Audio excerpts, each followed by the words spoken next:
Radio. Welcome to a special collaboration between Beyond the Radar and the Nerd Informer podcast.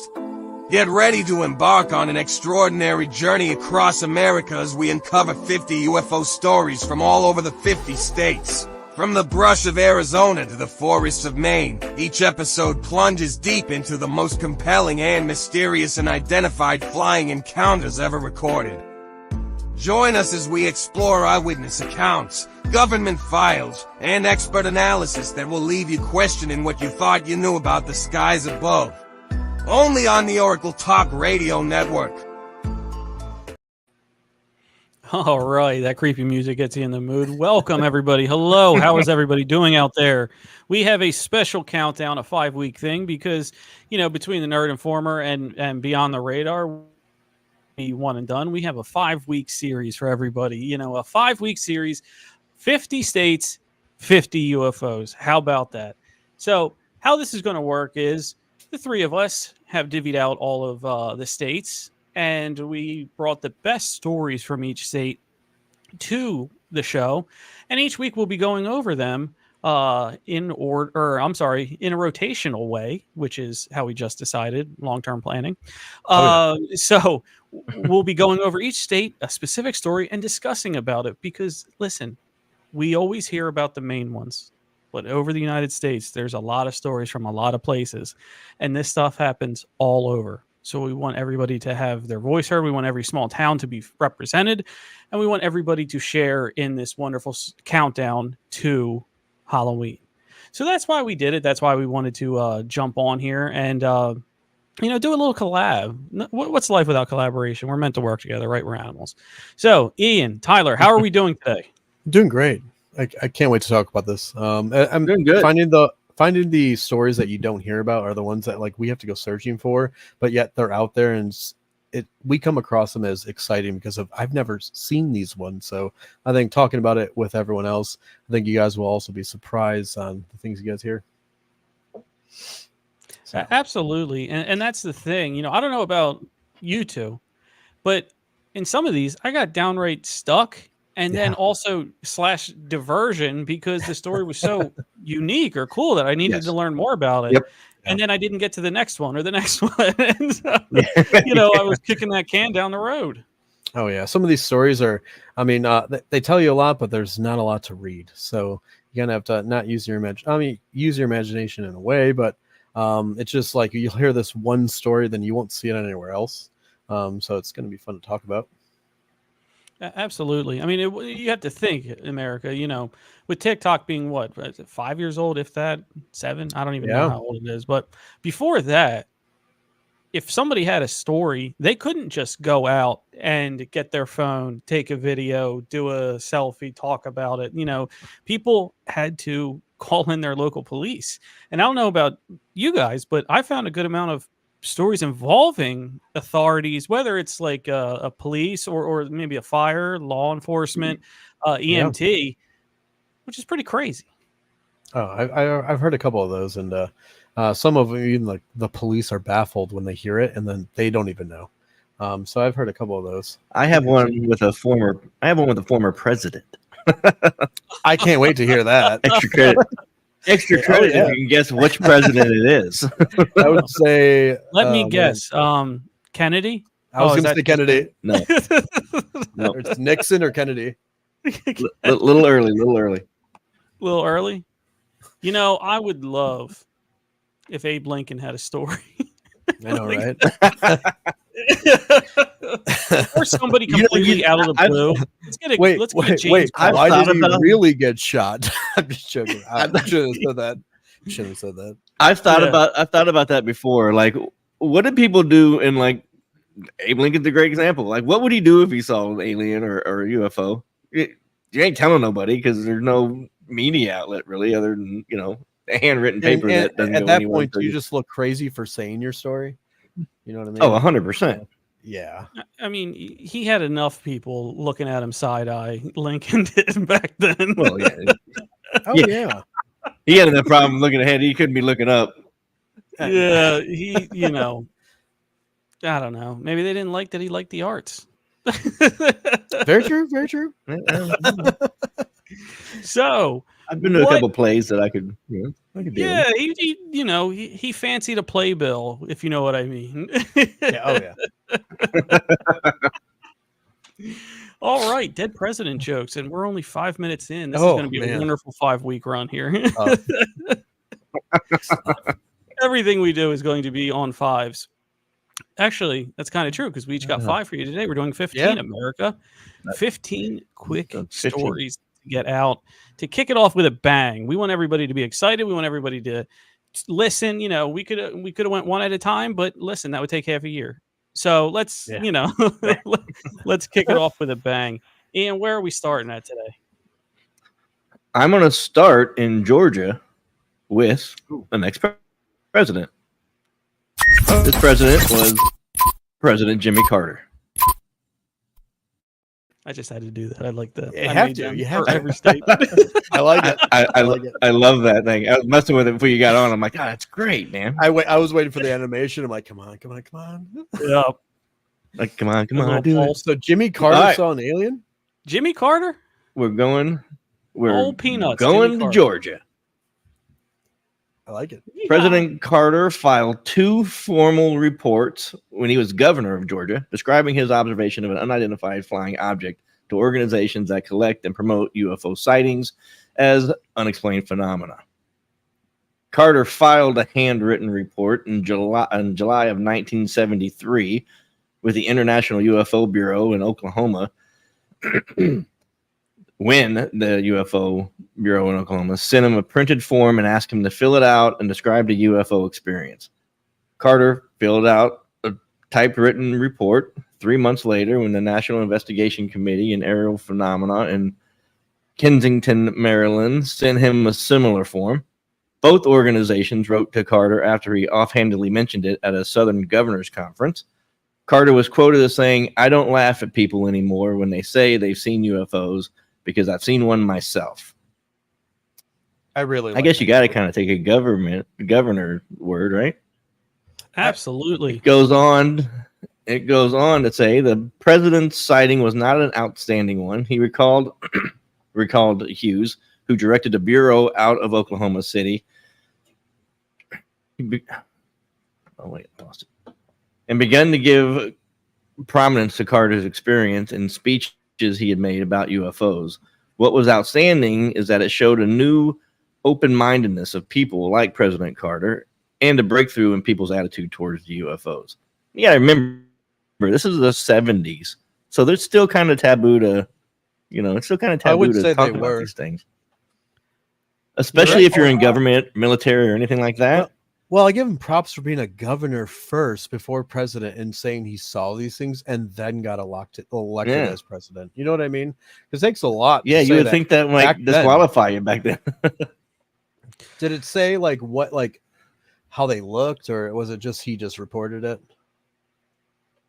So it goes on to say, a year ago during the presidential campaign, Carter laughed off the report that he had seen a UFO one night in 1969 in southwest Georgia.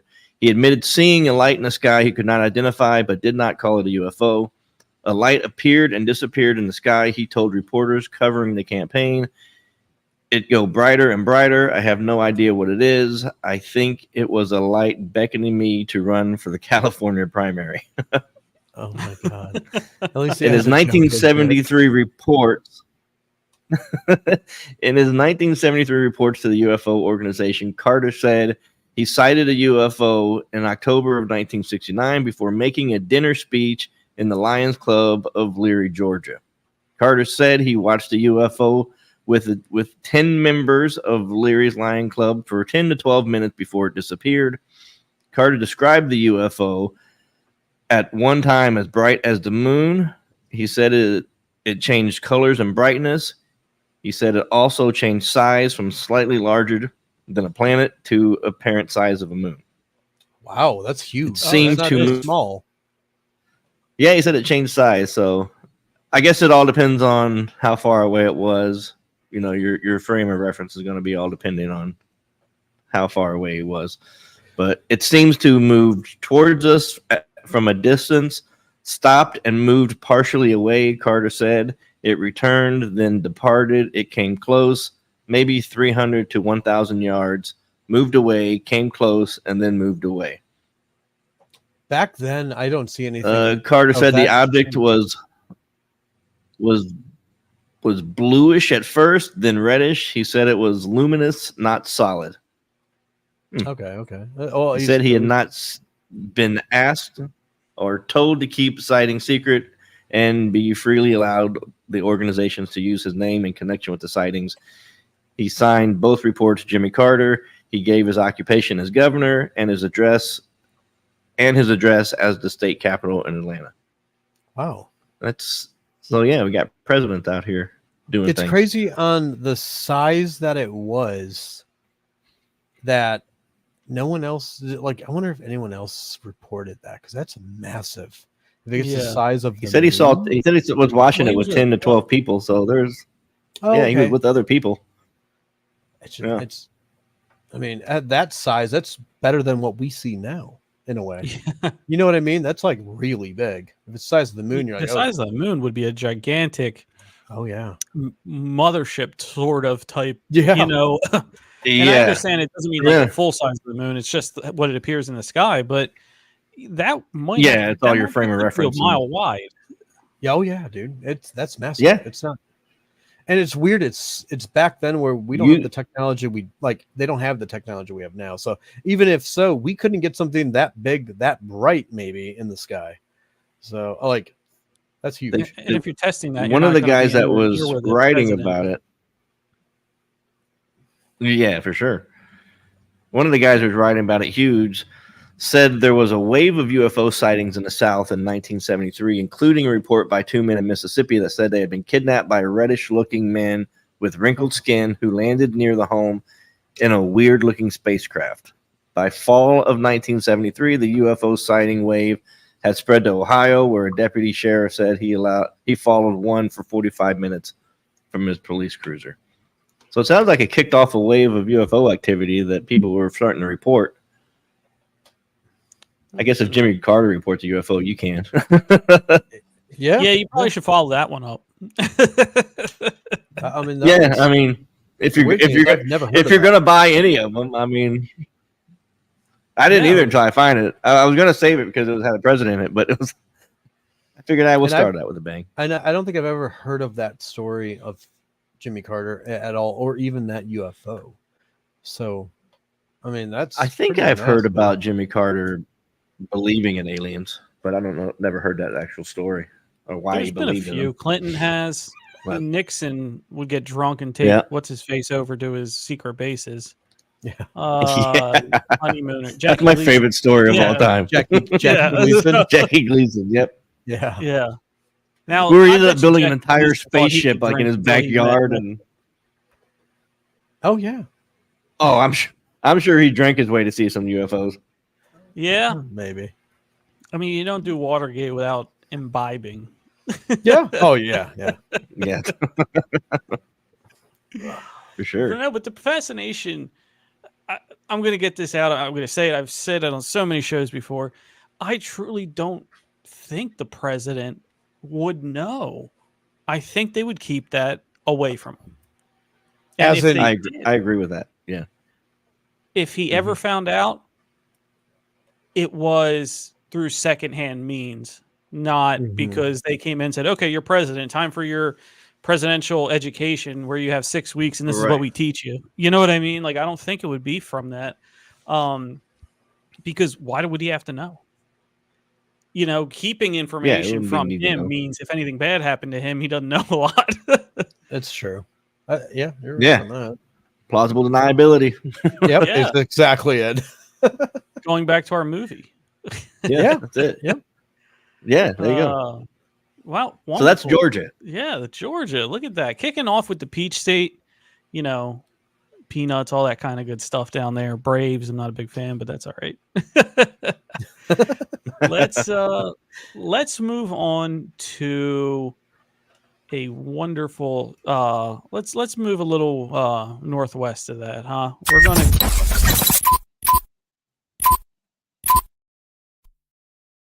Wyoming. All right. So this one comes from Bosler, Wyoming, which is in the middle of nowhere when I looked it up. The closest place it would be is Laramie, which, by the way, Laramie is the ultimate Wyoming name, right? Like Oh that just screams, Yes. you know, what Wyoming should be. yeah. And this report came Yes. from, and I have a new contender for the best newspaper name in the country. This comes from the Cowboy State Daily. There you go. You'll How do you never like hear that? that Sounds, again. sounds about right. Yeah. Yep. So, Bosler, Wyoming, population fewer than 10. The dusty old railroad town north of Laramie is perched squarely in the middle of the state's vast high plains.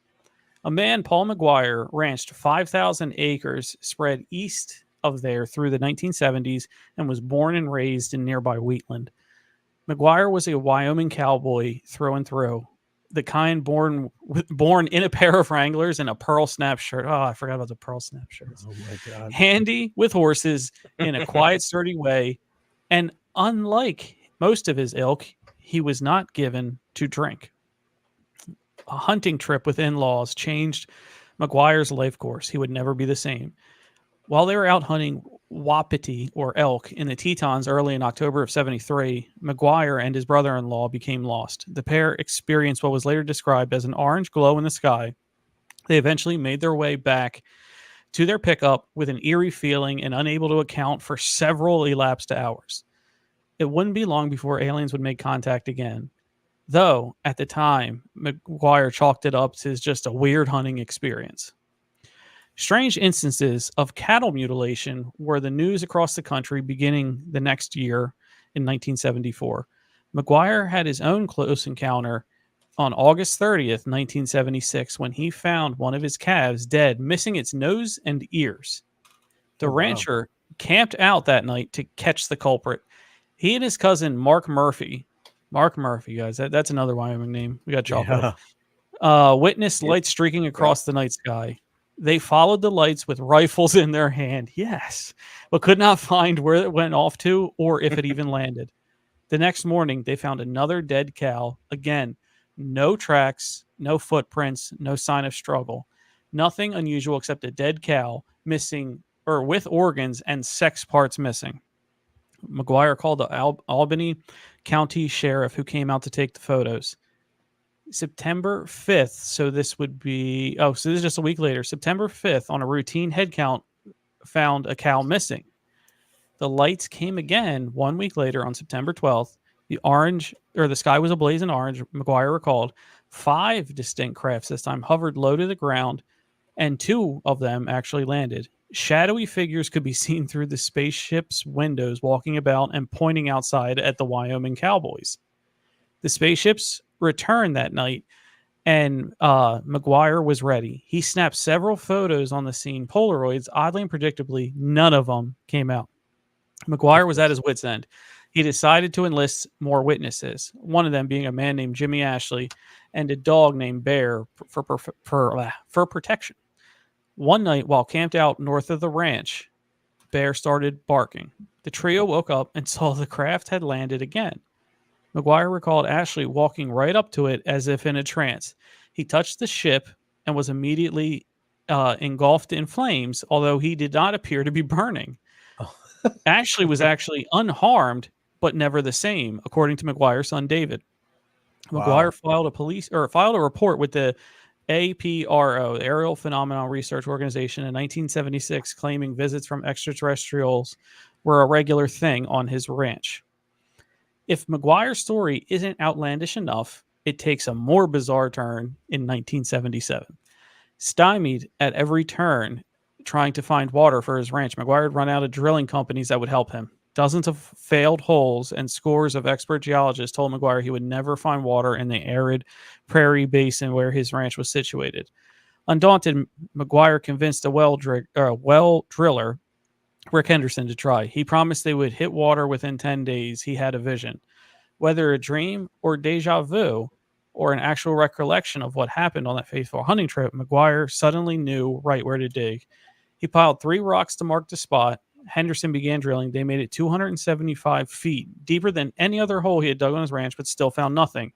Henderson was ready to quit, but McGuire urged him on. At 350 feet, exhausted, they knocked off for the day. That night, while they're sleeping on site on a trailer, the two heard a loud knock and then a third knock. They were terrified.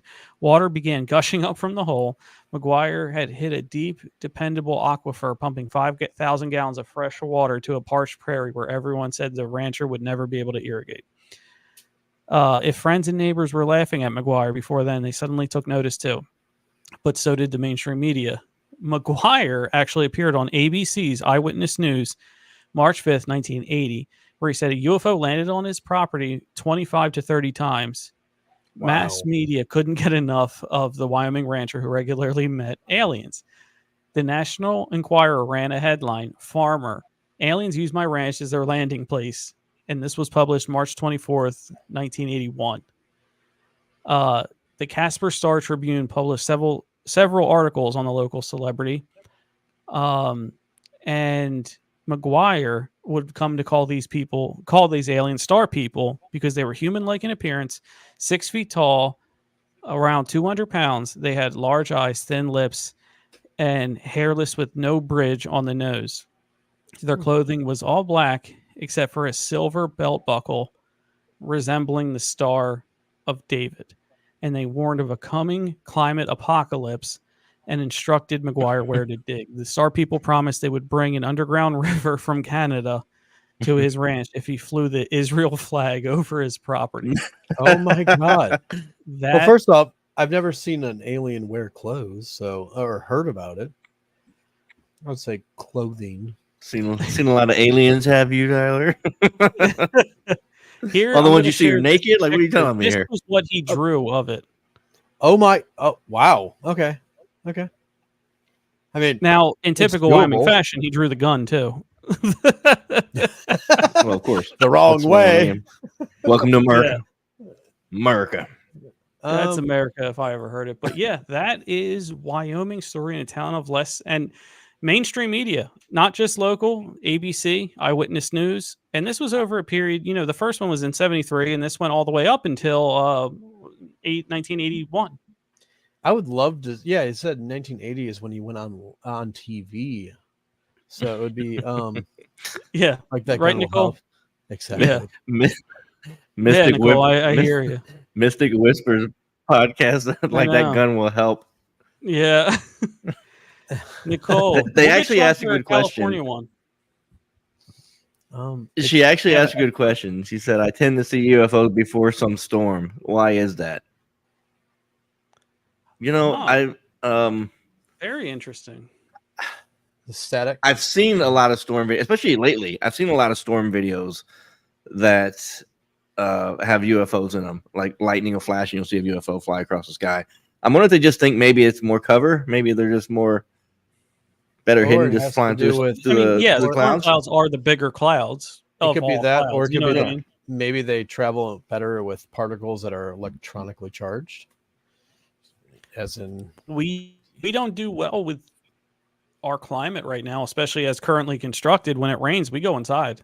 So it could be great cover to if they need to take a shortcut. You know what I mean? To get somewhere.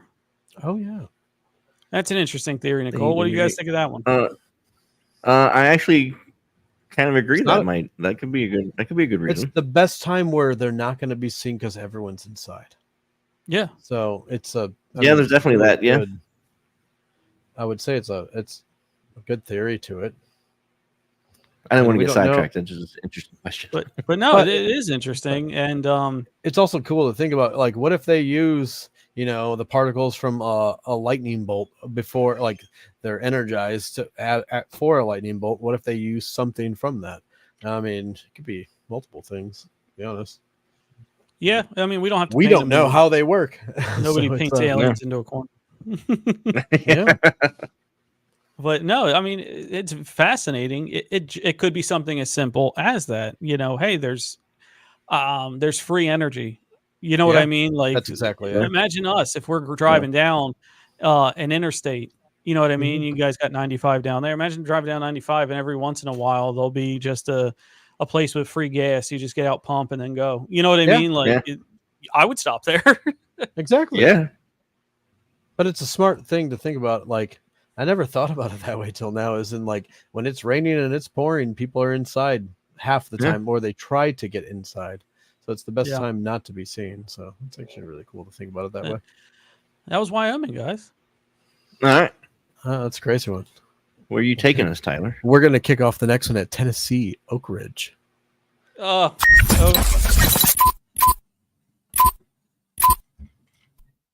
With this, Tyler it's picked the- one that was like 3 inches from the mouse. It was perfect. there we go. This is a good story. Reflexes, though. Yeah, exactly. This is I'm going to read it off. It's the creation of Oak Ridge, Tennessee was predicted by John Hendricks in 1865 to 1917.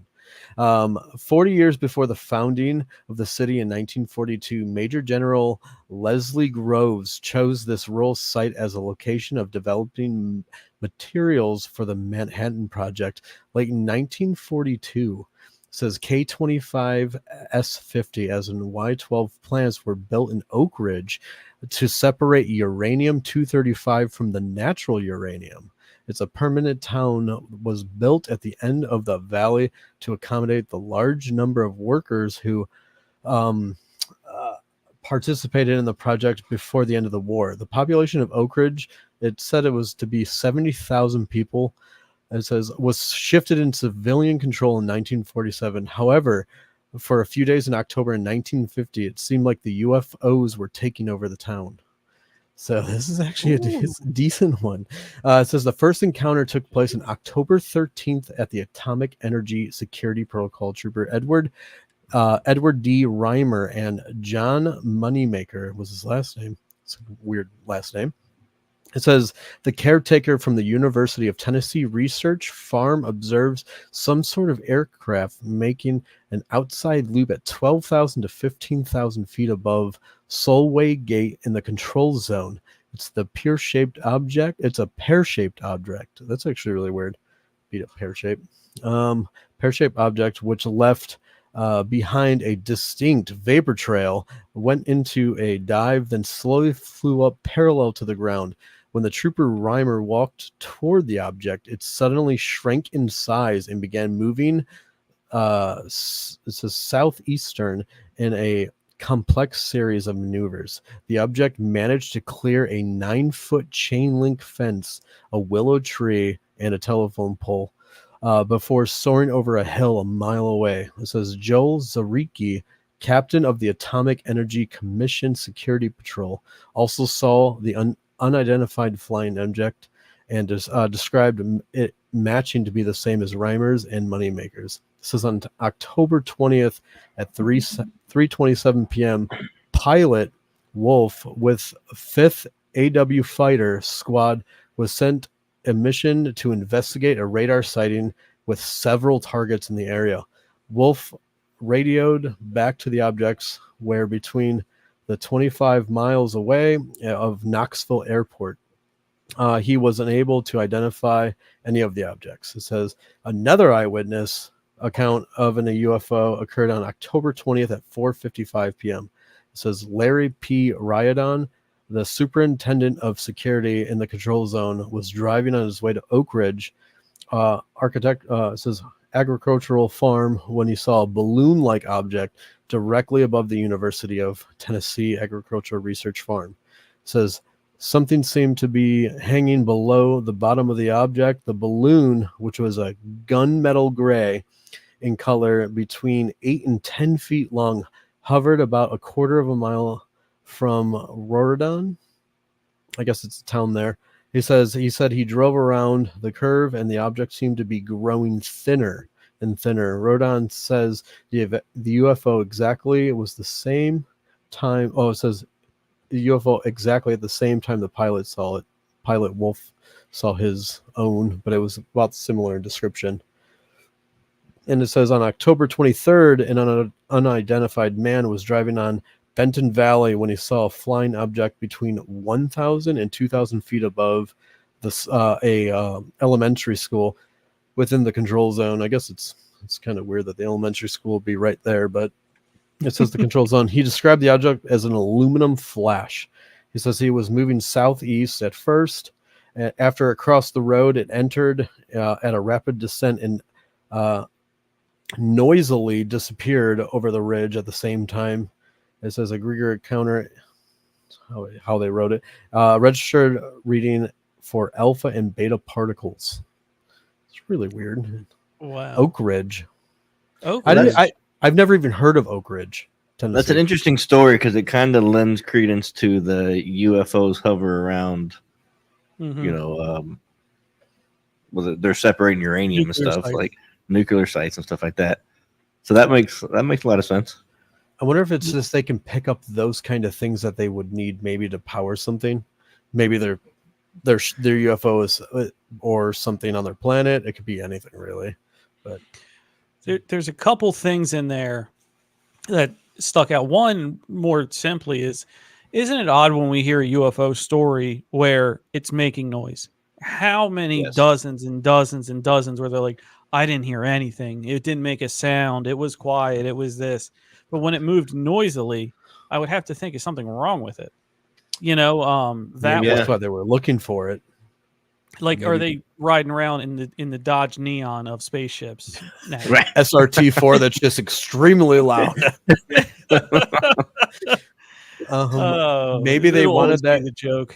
I mean, that was the car when I was in high school. That was the car. Trust me, a nice blue one with gold, like black rims on it. That's what it was. The SRT4.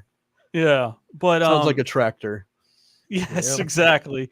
A go-kart with panels. That's. I would take one. I still like them. I'm sorry, but they grew on me after I hated them for so many years. Yeah, I don't even think you could find one right now. No, and if they do, there's always clutch issues in them. I've heard, but I'm sure. But so that was the first thing that stuck out to me. The second one is, doing this, you know, and you guys have too, you know, a while. You meet a lot of interesting people, and you know, it just reminds me of a story that somebody had told me about how our government has traded us for technology.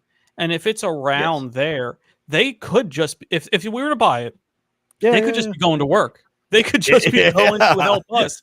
There is a thought out there that other civilizations have mastered interstellar travel because their home environment has the elements needed to travel time and space. Whereas here, we could just be a victim of the environment where we don't have that naturally occurring here on Earth. So we would have to create it. And when you create something, it's not as good as what the original is. You know what I mean? Like, do you ever think about, like, if they traded, as in, what if we have the technology to do it, we just don't use it? Not yet. Well, there's a story of, I think it was Lyndon Johnson, who actually, there's a story of him meeting an alien and basically having like a summit with them. I think we've talked about it before, Tyler, about he would allow them to abduct our people without hurting them and then trade it for technology that they might be able to give us in exchange. And they have carte blanche to do what they want, and they give us the technology. I could see that happening. It's just definitely plausible. I can see it's definitely plausible because there's a thought. I would make that trade. I mean, yeah, if I can give a list of like 100 people, or these are the. If no one gets hurt. If no Listen, you don't have to kill them. Just, you know, buy me some time. 99 of them would be me. The problem is that if no one gets hurt, but yet we're talking about these people right now that have gone through this, and we're not thinking about that. Nope. Well, you know what I mean? There is a thought that the ultra consciousness has eliminated the use of replication in certain alien species. And if you were to take that, again, a theory. So if you take that theory that, man, we evolved more with our brains and energy that we can't reproduce on our own. They form more into like one sex, basically. Let's think of it that way. Okay. And so they need, I don't want to be gross, but incubators. You know what I mean? They would need a womb to grow. And if you believe that, that could be what it's there for, where I'm putting it in them. It needs to, and for all we know, we don't know what it could be. It could just be it needs an egg, and they take the egg out, and they don't even need the woman. You know what I mean? Yeah. Or a guy if it's a reverse sex. Have you You know seen what I mean? They might not Alien even need it. Romulus? Just joking. I mean, don't look, know. You don't know. some believe that Hollywood tries to tell us these things. Yeah. In plain sight. I agree. I have believed it for a long time now. That Me too. things you see in movies are a lot more real than, somebody came up with that idea somewhere. You know what I mean? It's like, maybe. The imagination can be crazy, but maybe there's a bit of truth behind it all. But I would like to think that where they're getting these ideas, maybe they know something. There's a thought that we're all clairaudient, and any idea you have is not even your idea. It's told to you from some stream of consciousness somewhere. I mean, we can really. I'm not against that. I'm not against that at all, too. Like, I would believe that to a point, but yeah.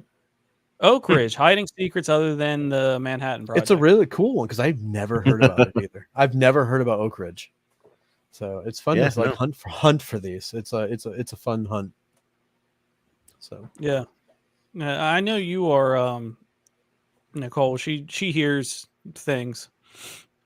No, not weird voices in her head, but okay, I'm glad. Yeah, those two, but yeah. But how do you know which one is you? How do you know which one's your other personalities, and how do you know which one? That would be my problem. Yeah, I got a lot of voices in my head. I got to sort that out. It could take a minute. Up there and just take a number. That's what I'm saying. I'm gonna need everybody in a single file line. And yeah, you can all be here, but I need some organization. Yeah, exactly. Raise your hand because we're doing this like school. Raise your hand before you talk, will you? Yeah, damn right. All right. Ian, where are we heading to next? We are going to Minnesota. Ooh, okay. That make me work for this one. It's like fifth grade all over again, trying to remember the states. Yeah. Where is it? What's the abbreviation? Minnesota. This is so embarrassing. Minnesota is over by that's by you. The story's not that. No, I have them in not alphabetical order, which is my bad. So I have to go up and down. All right. So in Minnesota, it is called the Val Johnson incident. The Val Johnson incident refers to an alleged UFO encounter by Marshall County, Minnesota Deputy Sheriff Val Johnson in 1979. It's not a long story, but it's pretty interesting. It goes something like this. Johnson reported that while he was on patrol near Stephen, Minnesota, about 2 a.m. on August 27th, 1979, he saw a beam of light just above the road. According to Johnson, the beam spread towards him. His squad car was engulfed in a light, and he heard breaking glass. Johnson said he was unconscious for 39 minutes. When he woke up, he realized his wristwatch and the vehicle's clock had stopped for 14 minutes. The windshield was shattered, a headlight and red emergency lights were damaged, and a thin radio aerial antenna bent. Deputies responding to Johnson's call for help found a squad car sideways on the road. Johnson suffered bruises and eye irritation from a physician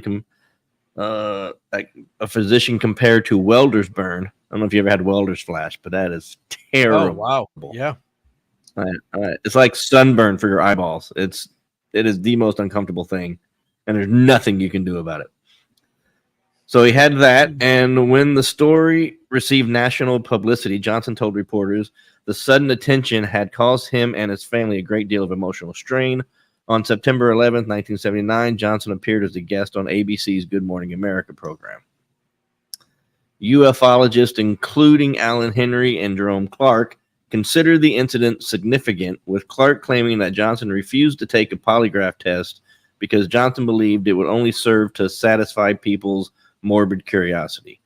UFO skeptic Philip Klass agreed that the entire event was a hoax and that Johnson had deliberately damaged his own patrol car. Oh, wow. Oh, wow. That is interesting. We know the To take out the lights? lie detectors. Right. Yeah. You know, so yeah. he might, and he's a cop, so he knows more than anybody. You know, Yeah. Right. what that you're going to manipulate the answers to look a certain way, and let's face it, they're Right. inadmissible at court almost anymore. So Yeah. No, to yeah, even bring them up, it's more of a stigma than anything that, well, you didn't want to take a lie detector test, is going to Yeah. sound worse than they're not accurate. Yeah. Exactly. Right? You know what I mean? It sounds worse than it actually is. Right. Yes, for sure. Yeah. But so if you take the story at face value, what would you see a beam of light like that? What else would it be other than something otherworldly? Yeah, Well, I mean, we don't have many things here that can produce that kind of physical reaction, right? Right.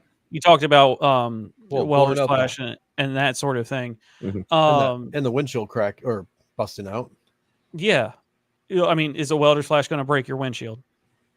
No. It is not. So, Yeah. and if he damaged it himself, Mm-hmm. and this was somebody who worked on your police force, you have to take the background. Is he just a loose cannon? Has he done stuff like this before? Has he been suspended Right. multiple times, reprimanded, Sure. whatever? If none of that's there and you want to contain the story, this would probably be the way to go about it. Yeah. That's the way I would do it. For sure. Yeah. And you lost 14 minutes. Clock stopped for 14 minutes. So that's an interesting part of it. Yeah. Yeah. I mean, even if a clock runs out of battery, it's still weird to see it stop time. Right. Doesn't it? You know what I mean? Like it'll make you second glance. It'll make you be like, oh, what? You know what I mean? Like what's going on over there? And you're kind of losing. Well, they only lost 14 minutes. So obviously it started back up.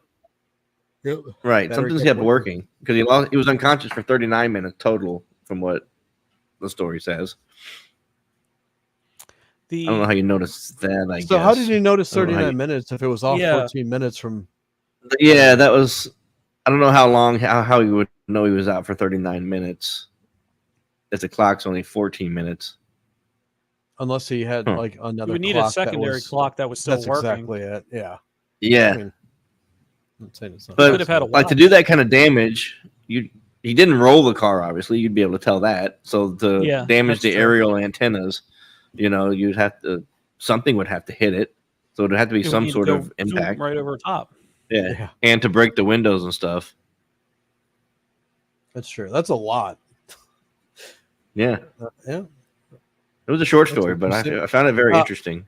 I grabbed a couple short stories too because of not all of them, but just some of them because we're already an hour in and we've only done 4.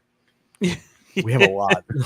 Yeah, I have some short ones as well. Yeah. I figured this would happen because we get off subject, but also they're very interesting topics that we're talking about. But anybody listening to us, keep in mind, please listen tonight to Mystic Whispers and Nicole. She's going to talk about demonology tonight. It looks like so. Wow, I love that. If Nicole can just send me like an invite or a friend request, I don't ever see your stuff really, and when I do, it's when I'm when I see what you guys are talking about. So add Tyler. If you have he's a Facebook on my page, list. If you just want to look him up from me. Yeah, if you have we did a demonology.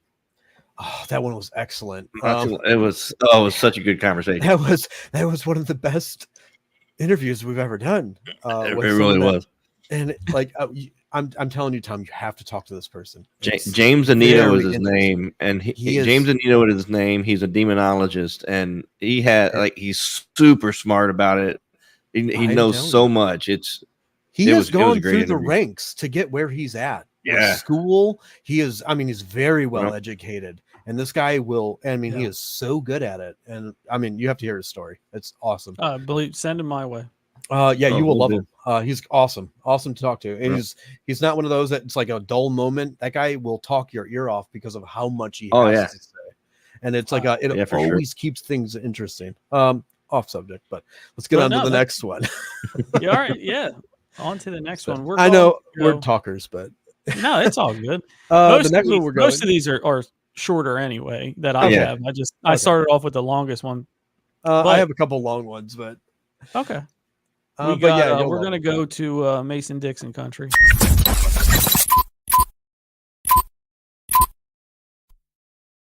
There we are with that.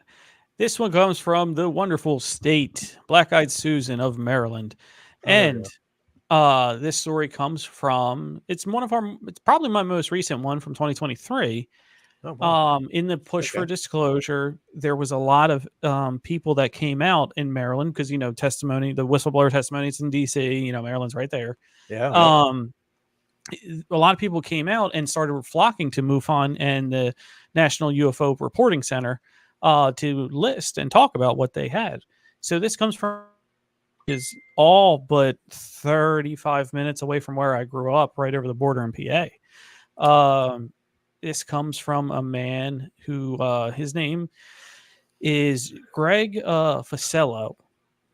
I doubt it's Facelow. I think it's Facello of Port Deposit in Cecil County, Maryland. Cecil County, Rising Sun, stand up, everybody down there. We used to, and here's a quick story before I get into it.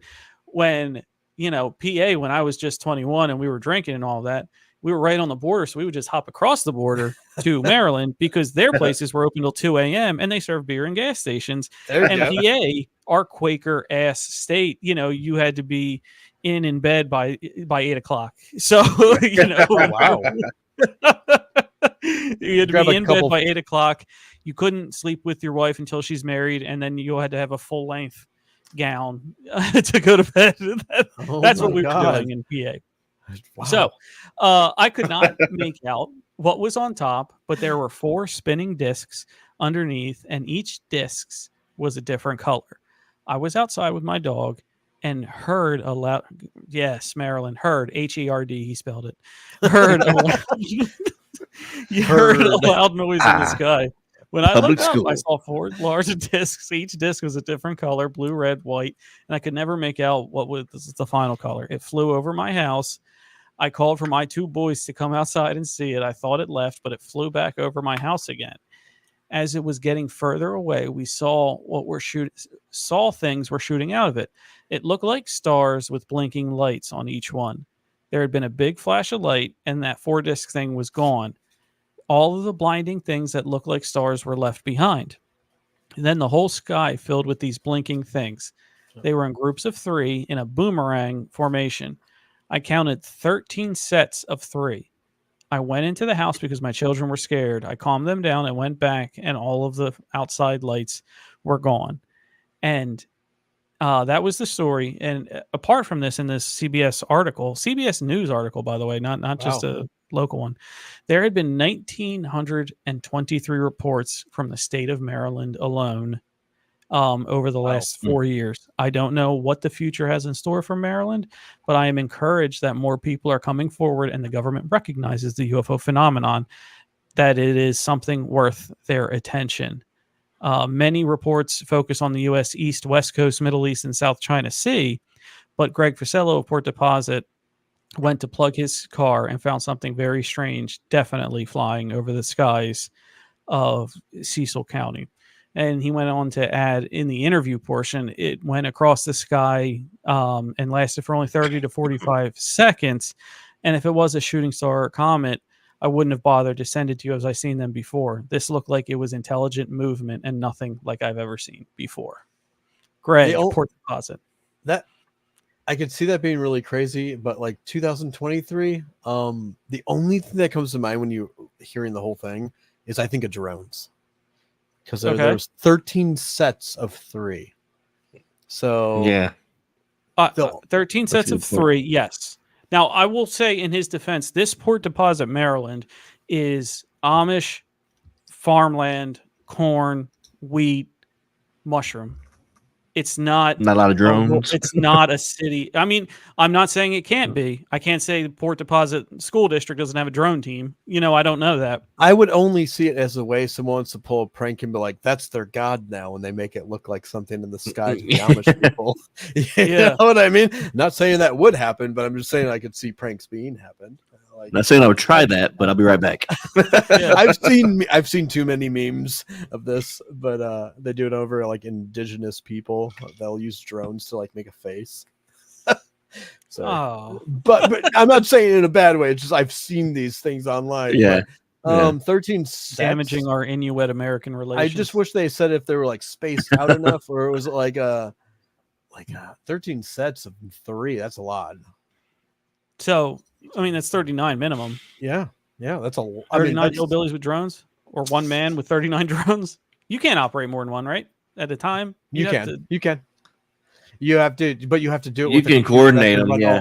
all. Because of Oh, like okay. I didn't know that. where I live in Orlando, like we live like in Southwest Florida. But when you go to Orlando or if you go to Tampa, they do drone shows of like 1,000 of them, and they do them all at They're all synchronized to do one thing, and they have like you'll see 1,500 of them in the sky, and they make an object right in front of you. They do it all the time here, and so when they do it, it's multiple sets, and I'll have to send you a video of it because it's really cool to see. Anytime you go to Disney or if you go somewhere like that, they do a show of just drone lights.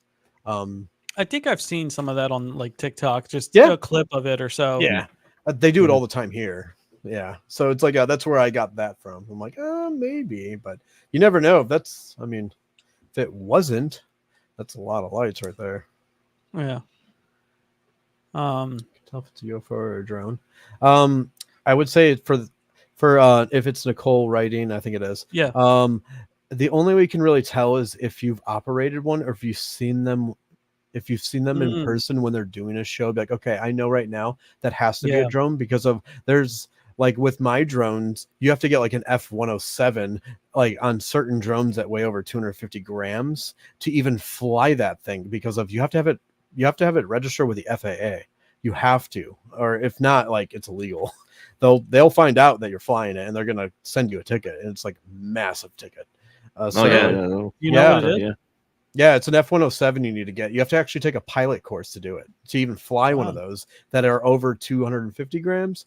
And then if it's under 250, and that's what DJI got away with, they made the mini drone for what we were talking about for Alaska. For Skinwalker Ranch. If you buy the mini drones, they have them with battery in at 249 grams, which you do not have to take a pilot class. You don't have to get an F-107.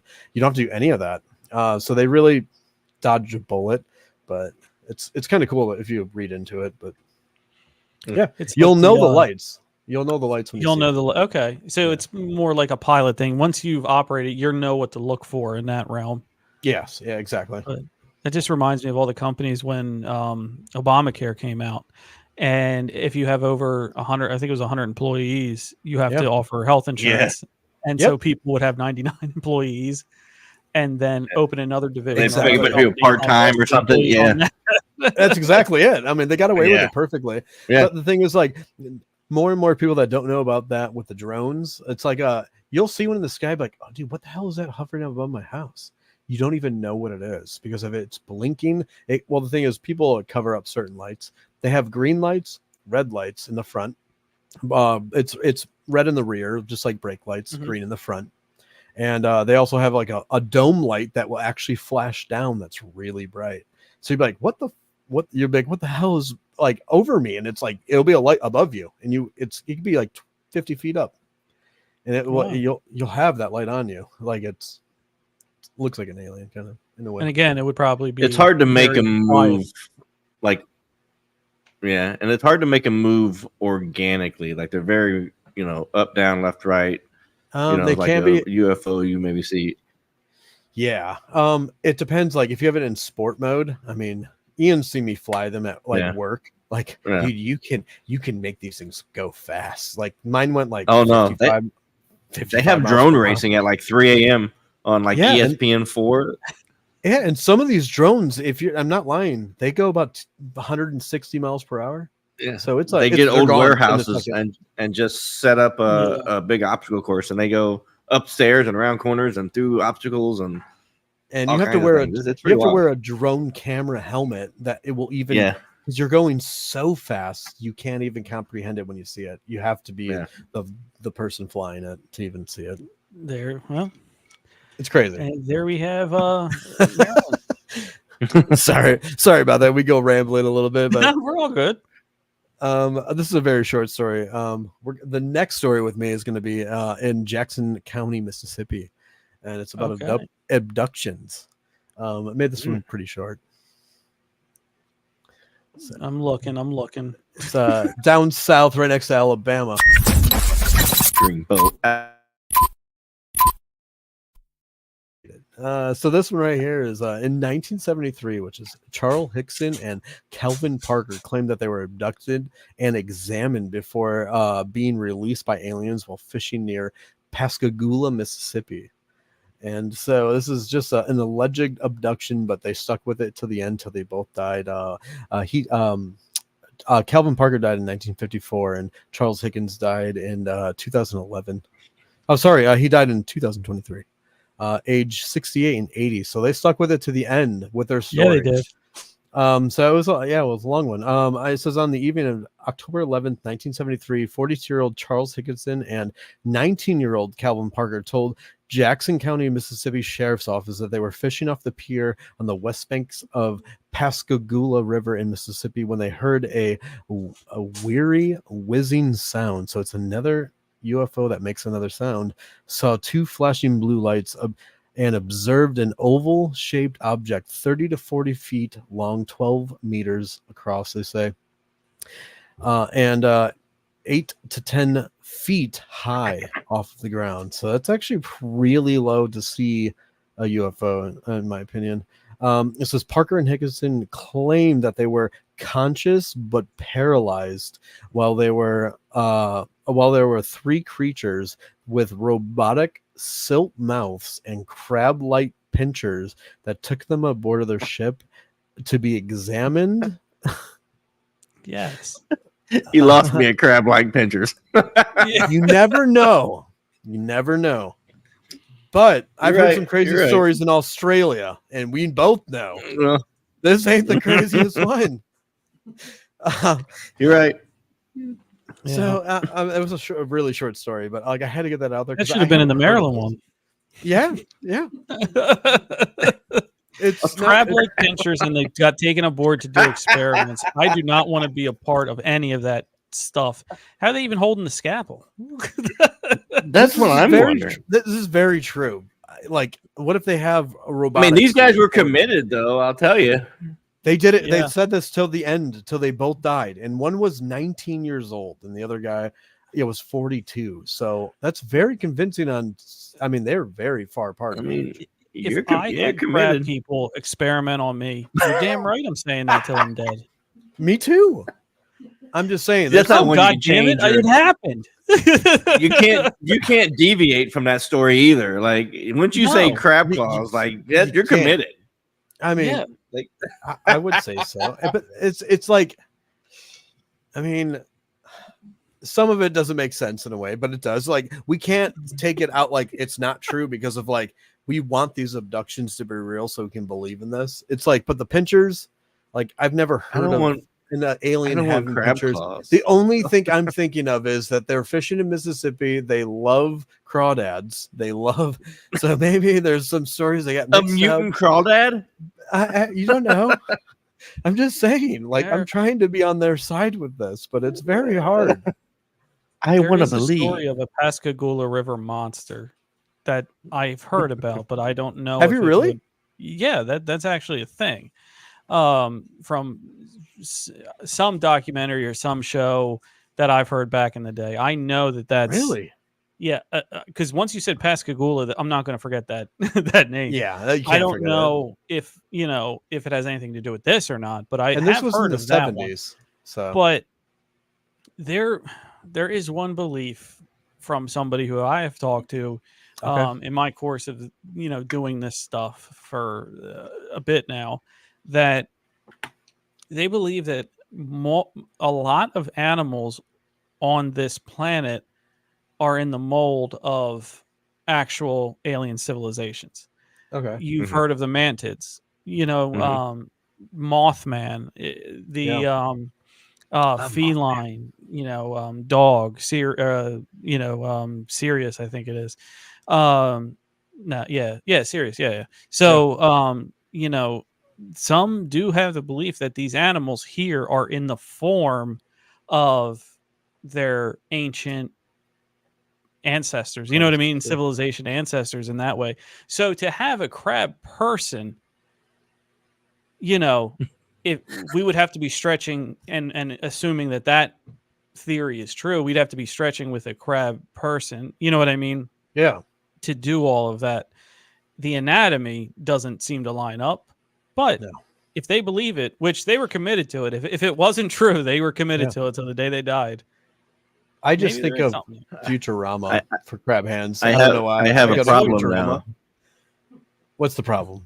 I have a problem now because Nicole said that she has seen an alien spider, and now I I'm saw more that curious too. Than I can.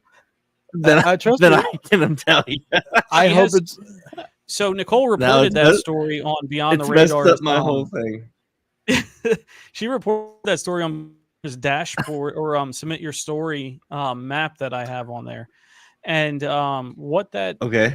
entails. And Nicole, you can always come on and talk about it sometime, but she saw a spider that was I ran unrecognizable to any other spider outside, that gave her Okay. instant feeling of gloom, doom, and despair, and talked to her in a way that let me go, just leave me alone. I'm here doing a mission.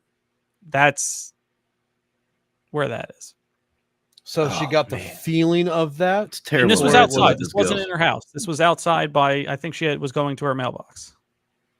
What state does she live in? California, but Okay. arid desert, Graboid, California. Okay. I'm just trying to get the what species live with where, because I always keep up with animals for some reason and where they live. It's terrible that I have to let this go and move on, but Well, It's- I did don't Nicole know. ever curious. get a picture or no? Was it like a No, spare of the moment? No, there wasn't a didn't think picture on about this it? one. No. And I give it to people that don't think about it when they're in the moment of something happening, where it's like I don't need my phone, or like something's happening. I get that, but I wish there was a picture. Yeah. All right, from alien spiders, Ian, where are we going now? We'll talk about this later. I don't even know where to go now after that. I'm going with alien spiders going. Yeah. We're going to Virginia. Oh, VA. yes.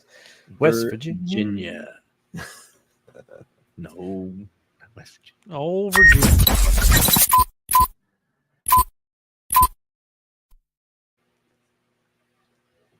We are going There to we go. Augusta County, Virginia. It's December 21st, 1964, and things are quiet in the Shenandoah Valley. Gunsmith Horace Burns is heading towards Fisherville from Staunton on Route 250. When his vehicle starts to mess up, what he's about to see will change the valley for the next 6 months. The story of Burns' encounter was published in several newspapers from the valley all the way to Richmond, but this version comes from the Flying Saucer Investigating Committee of Akron, Ohio. The article states that Burns was near the Woodrow Wilson Center when he saw a metallic object coming from the north, and when it passed ahead of him, Burns said the engine in his car stopped. He claimed the car came to an unnatural quick stop, and he watched the craft land gently in a field about 100 yards back from the road. The article says Burns got out of the vehicle and watched the craft, which he described as an upside-down spinning top toy, and was about 125 feet wide and 90 feet high. Burns claimed to see a bluish glow from under the object, but he couldn't see any doors, windows, landing gear, or people inside. After about 60 to 90 seconds, the craft made a whooshing sound and flew straight up, according to Burns. Burns told his wife and decided to keep his sighting quiet until he saw a report by WSVA a few days later about a UFO club at Eastern Mennonite College. He decided to share his story. Jim Shipp of WSVA interviewed Burns about his sighting, and a professor at EMU who was in the UFO club went to the landing site with a Geiger counter. He then reportedly picked up readings of over 60,000 counts per minute, and the sighting was reported to the Wright-Patterson Air Force Base.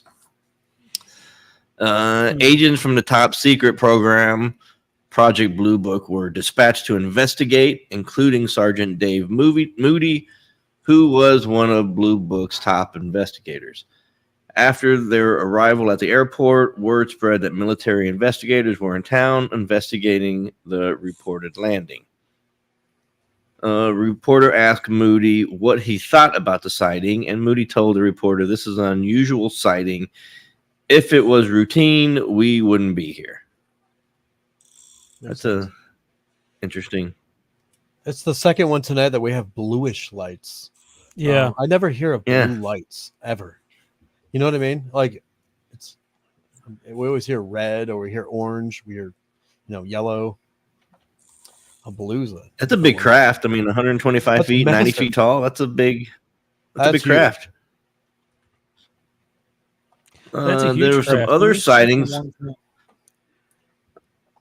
Burns' sighting was on December 21st, 1964, but Project Blue Book didn't arrive until mid-January of 1965. During those few weeks between the events, more sightings took place between Harrisonburg and Staunton, including a 10-year-old who claimed to see a metallic ship in the sky over Waynesboro, near where the Burns sighting happened. There was an excitement in the air when the sightings first started because this was something new to the area. People must have felt like they were in some science fiction movie. The excitement didn't last long, though.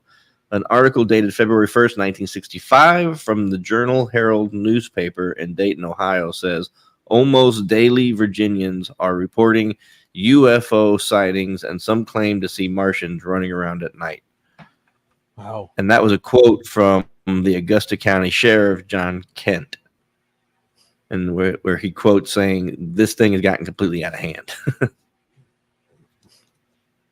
It's crazy. And Yeah. that was in the 60s. Yeah. 60s and 70s were good years for UFOs, I guess. It seems like it. I mean, I've come across ones I've never heard of. Just coming across these, and they're always around that time period. Yep. I think to get the blue light, there's a hydrogen element that has to be in there as it interacts with oxygen. I think that, and I could be wrong with that one, but I think that's what element needs to be present to have that chemical reaction in that way. Right. But the fact that I went to Wright-Patterson is a big positive, I guess, for a belief in me. Yeah. Because we all know that is like way more official with aliens than Area 51 is, and moving forward past Roswell, right? Mm-hmm. There's for every one crazy thing you hear in Area 51, there's like 5 at Wright-Patterson. Yeah. So again, being that close, being I guess within driving distance, and probably not that far if he's on the western end of Virginia. Right. Everything seems to line up with that one. That might be our most believable one yet. It is, but that's massive ship. Yeah, I mean, it's not a big ship. It's not small. 120 feet wide. I mean, you gotta think it's believable because it's nothing. There's nothing really crazy about the story other than you have a UFO in it. It shot by, it landed, took off. Like there wasn't anything crazy that happened. It's pretty believable. Yeah, I mean, I'm not gonna. Yeah, I wouldn't. I buy it. I buy it. I buy it. Would buy it. We need to have a buy or sell sign that we just like. Yeah, yep, you're right. Yep, that's very true. We'll do that for the next one. We'll do yep. Believable, we'll have to decide if we full of shit. Believable or not. That's it. Yep. Yeah. Thumbs up. Thumbs hold down. on. Did you say grab arms? All right, hold on. Yeah, pinchers.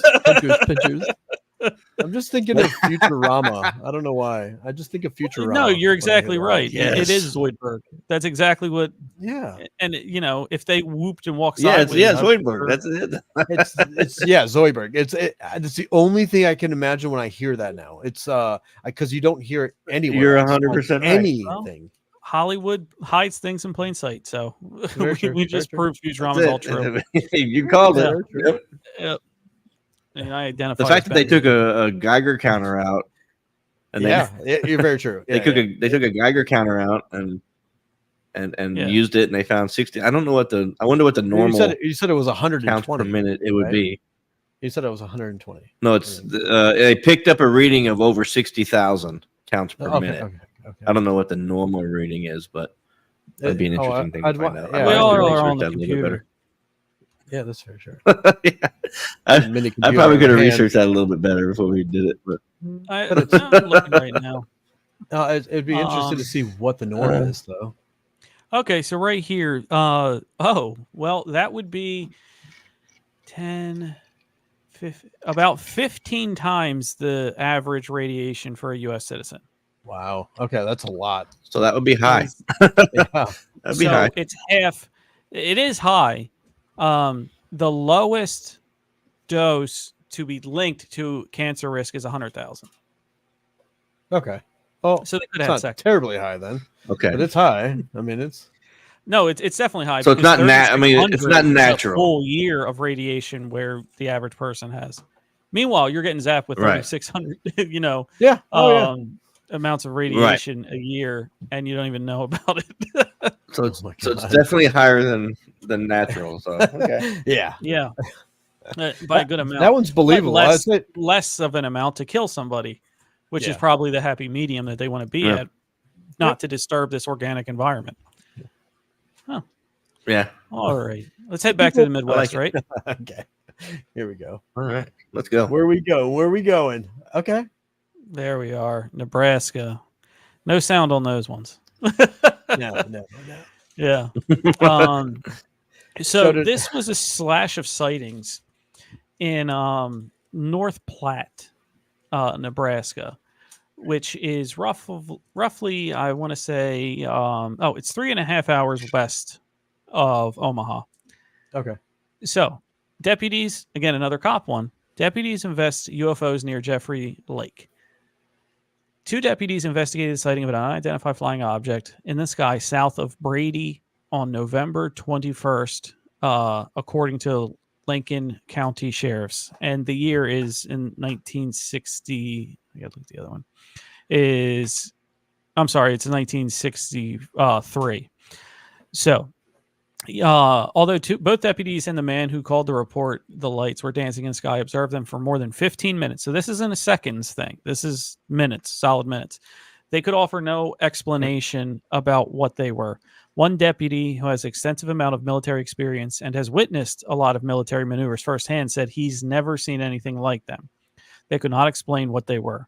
A man who lives near Jeffrey Lake reported the lights in the sky to the 911. So he called 911 about 7:30 on November 21st, and a dispatcher reported a call to the on-duty deputies, who then went out to respond to it. Kramer said both deputies observed the lights firsthand. The report says they first observed a blue light with a red tail fall out of the sky towards a field. It stayed stationary for a short period of time, then completely disappeared. Kramer said the deputies observed the lights that appeared to hover and take off in another direction.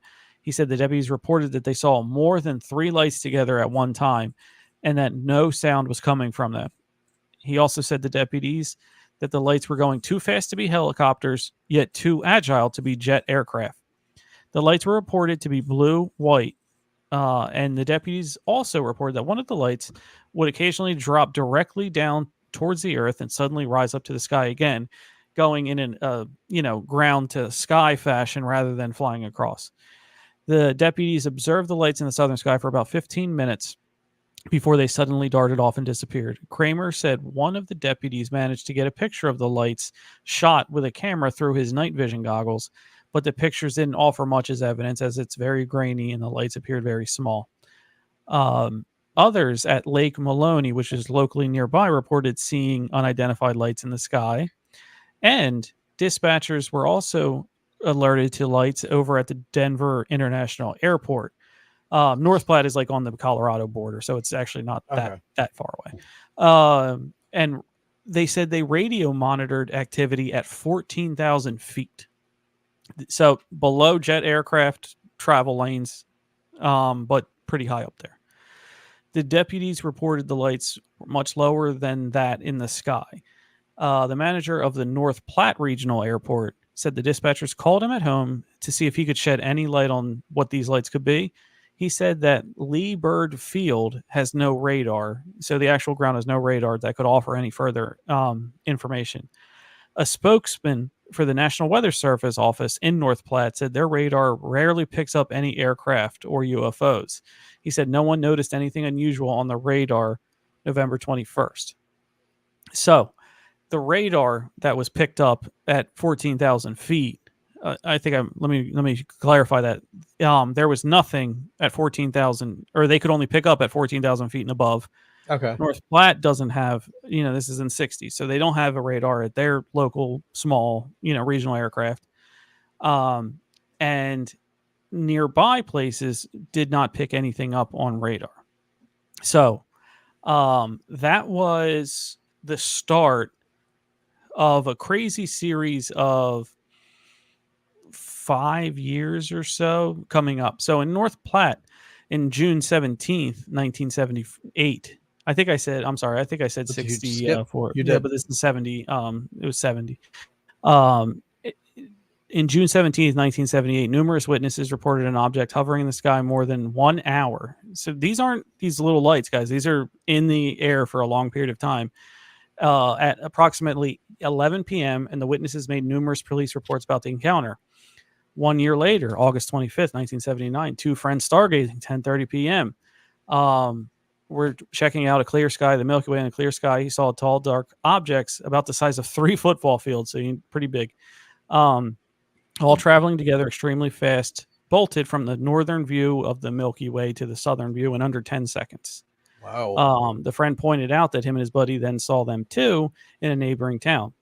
1 year later, July 17th, 1980, two people were attending a party at a skating rink and were walking home a little after 10. Looked up at a 30-degree angle at the corner of Custer Avenue and West 13th. Let's hear you if you're from that area. The report is several rock-shaped objects flying with jagged edges across the sky. The boys went and told their parents what they saw, but they were not the least bit interested because they were watching Ronald Reagan give his acceptance speech for the nomination of the Republican Party that Thursday evening. That they needed to have a fact in there to get their story believable. I remember because they were watching Ronald Reagan. Yeah. And then finally, 1 more year later, objects tracked by radar. Now that they have radar back at North Platte, 3 multicolored discs were observed by 5 witnesses and tracked on radar.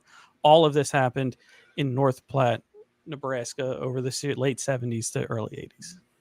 Crazy part is, if anyone caught it, that's another blue light, which we never see. You said blue and white. Blue light in the sky. You said blue and white, but it was blue in between the 1960s and 1970s, late 1970s. Yeah. A third story in a row, and we're all in the same time period. So it's another thing to bring up. You never hear about blue lights. It's funny that we're all talking about it now. That they're rock shaped and they're jagged edged. You don't hear the jagged edge. You don't hear the rough edge saucer at all. You think of the soft, very well rounded, very clean. You don't hear the jagged one, which is odd. Now, 3 football fields is ungodly. That's massive. That's massive. That's huge. Yeah, that's huge. Yeah. The only thing I ever heard of like jagged edge was like a Black Knight satellite. If anyone's ever heard of it, I have heard of that, and I have. Yeah. And I love all of this. Love to go into that one. It's an alien probe. Yeah, I would love to go into a talk with that one because it's not a lot of people know about it, but the people that do know about it are looking for it. Yeah. Yeah. So it's one to be informed about. It's just out there. We're a messy civilization. We already have junk in space. We don't even have a colony. Yeah. Very true. Of course, you're going to send a probe to hide in our junk. Yeah. It fits in perfectly. Smart because you can't tell. But I've seen some images. I'm like, I want to believe. I know. You know what I mean? It's like, and it looks like the chess piece. It looks like a knife. Yeah. Exactly what it looks like. And it'd be fun to go into that. But for multiple years in a row that they see this, it's not just one; it's multiple that they see them flying across like that. I mean, that one sounds very believable. I don't know about you The guys, size, but the size No, is it, pretty it incredible. reminds me of Yeah. Empire Strikes Back when the Millennium Falcon detaches and into their trash, and then they Yeah. don't see it because it's in their trash, Yeah. and then Yeah, it yeah. flies away. Yeah, you're right. Same thing. Same Huh. hiding in plain sight from Hollywood. that's it. Very true. It's and you never like. I think that's the first thing I've heard about Nebraska. I don't know about you guys, but like I It's don't not really, a big. No, you're right. It's not a big hub. There's like 12 But- people of there. UFO encounter. But the thing is, it's more believable than most of the stories that I hear. Because No, that's true. You know what I mean? Yeah. They have to be up there to get above nothing. You know what I mean? Yeah. If everybody's Yeah. putting stories out and you're looking through, you're kind of rating them against each other. This one's just authentic because it's over a series of time, that's and exactly they're just it. in the police blotter. Everything I Yeah. read was from a newspaper, not from And somebody on Reddit. yeah, Yeah. no, I hear you on that. I mean, it's totally believable because of like, to me, it's where it's at and who said it and how it was worded. Where it's, I mean, it makes sense that something like that would happen, where it doesn't happen. So Yeah. I like how they worded it. I think it was done really well, and I mean, I wouldn't be against it. Not Believe at in all. it. So. Tyler, where are you taking us to? Where's the road trip going? From Nebraska to It's going Wrightstown, New Jersey. Jersey. Nobody wants to go to Jersey. Not on purpose. It's gonna be a drop for the station there. Yeah, I swear it's going to be. Nobody's going in. Nobody wants to go. I mean, except us. We love Jersey. Yeah, Besides the people let me listening- check the besides live us. numbers. And Yeah. oh man, they fell Besides off. the people from Jersey listening, we want to go there. Trust me. But this one for right here is it's a good story. It says for several years of my childhood. I'm going off of Kevin Gould. It says for several years of my childhood, I've lived on rural roads in Wrightstown, New Jersey, directly across from one of the runways at McGuire Air Force Base. It says massive C-141 Starlifters would fly so low you could almost see the pilots. That's, I mean, extremely low. It says rumbling my ranch home, momentarily blocking out the sun during the annual air shows. We were treated to the site of the Blue Angels. It's kind of cool. It's kind of current, still going on. Yeah. It says Blue Angels flying in formation over our front yard. It'd be really cool to see. I've never seen the would be Blue cool to Angels, see. but I've always wanted to see them. Yeah. I always see Yeah. them on Facebook. So seeing how they actually do it would be fun. Get enough subject. But it says in the front yard, it says 1 year I even saw a strange gray triangular shaped aircraft soaring above on the day of the aircraft show. And I still can't identify what it was. But little did I know, it says that the less of a decade before me, my family moved out of the country, McGuire Air Force Base, and neighboring Fort Dix were promptly the scene of a shocking encounter in which UFOs hovered over the joint base and alien being was shot dead near the runway, which I've never heard. Whoa. It says McGuire Wow. Air Base. It says McGuire Air Force Base opened in 1941 at Fort Dix Army Air Force Base, and today is part of a joint base, McGuire Dix Lakehurst. It's called.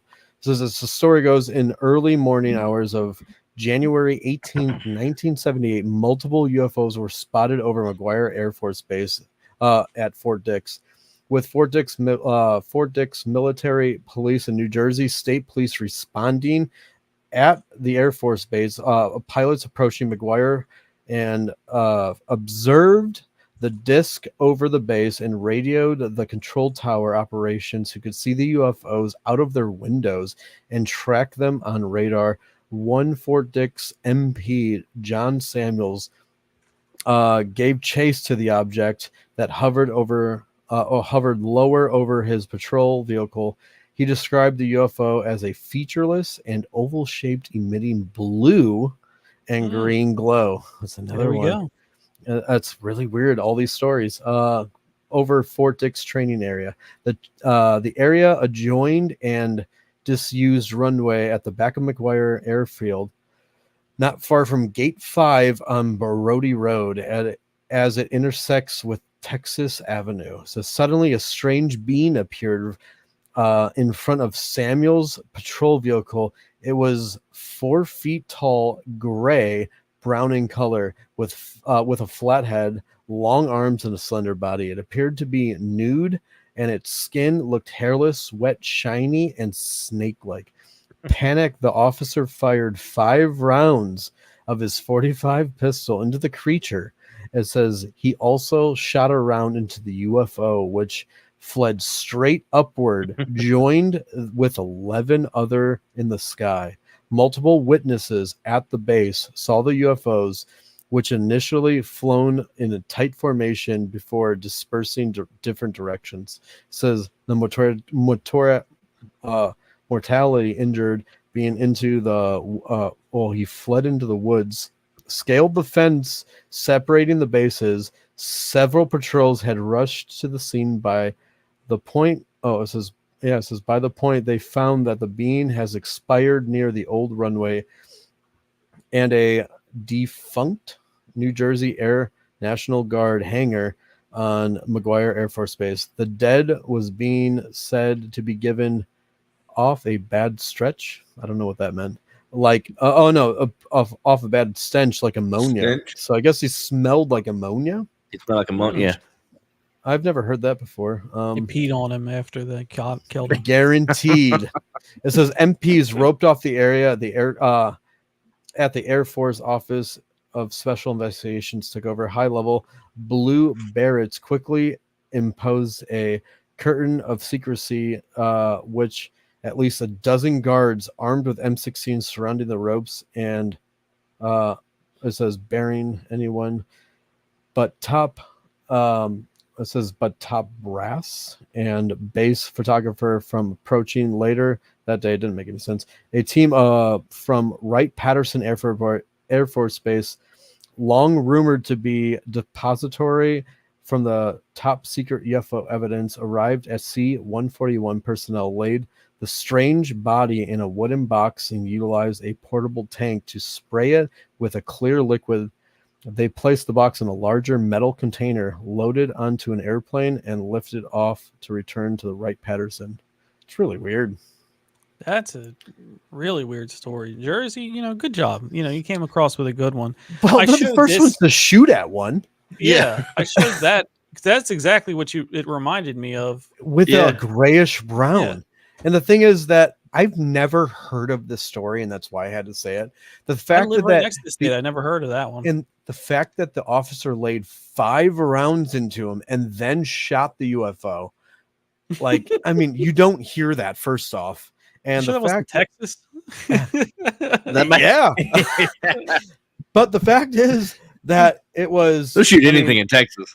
It's very true, but this was as in 1940s and above. It was going up as another bluish light. It's kind of weird how it's. I mean, I'm connecting the dots that I've never heard of bluish lights until the 40s to the 70s. But the fact is that they shot this alien at the airbase, and I'm not saying I would do the same thing, but I'm glad they did. I just want to know what happened to it. Was the alien aggressive? Like, did it charge at him? Then I can guarantee they said it did, and it didn't. But you know what I mean? It's one of those. Like, am I wrong? Hands up. No. Yeah. U.S. He's probably going to show he's probably going to show his identification card, and they just laid 5 into him. Yeah, he's not wearing clothes. It seems like a real good way to. But it seems like a real good way to start a war. Very true. But the thing is, like, I want to look into this. What if he was somebody important?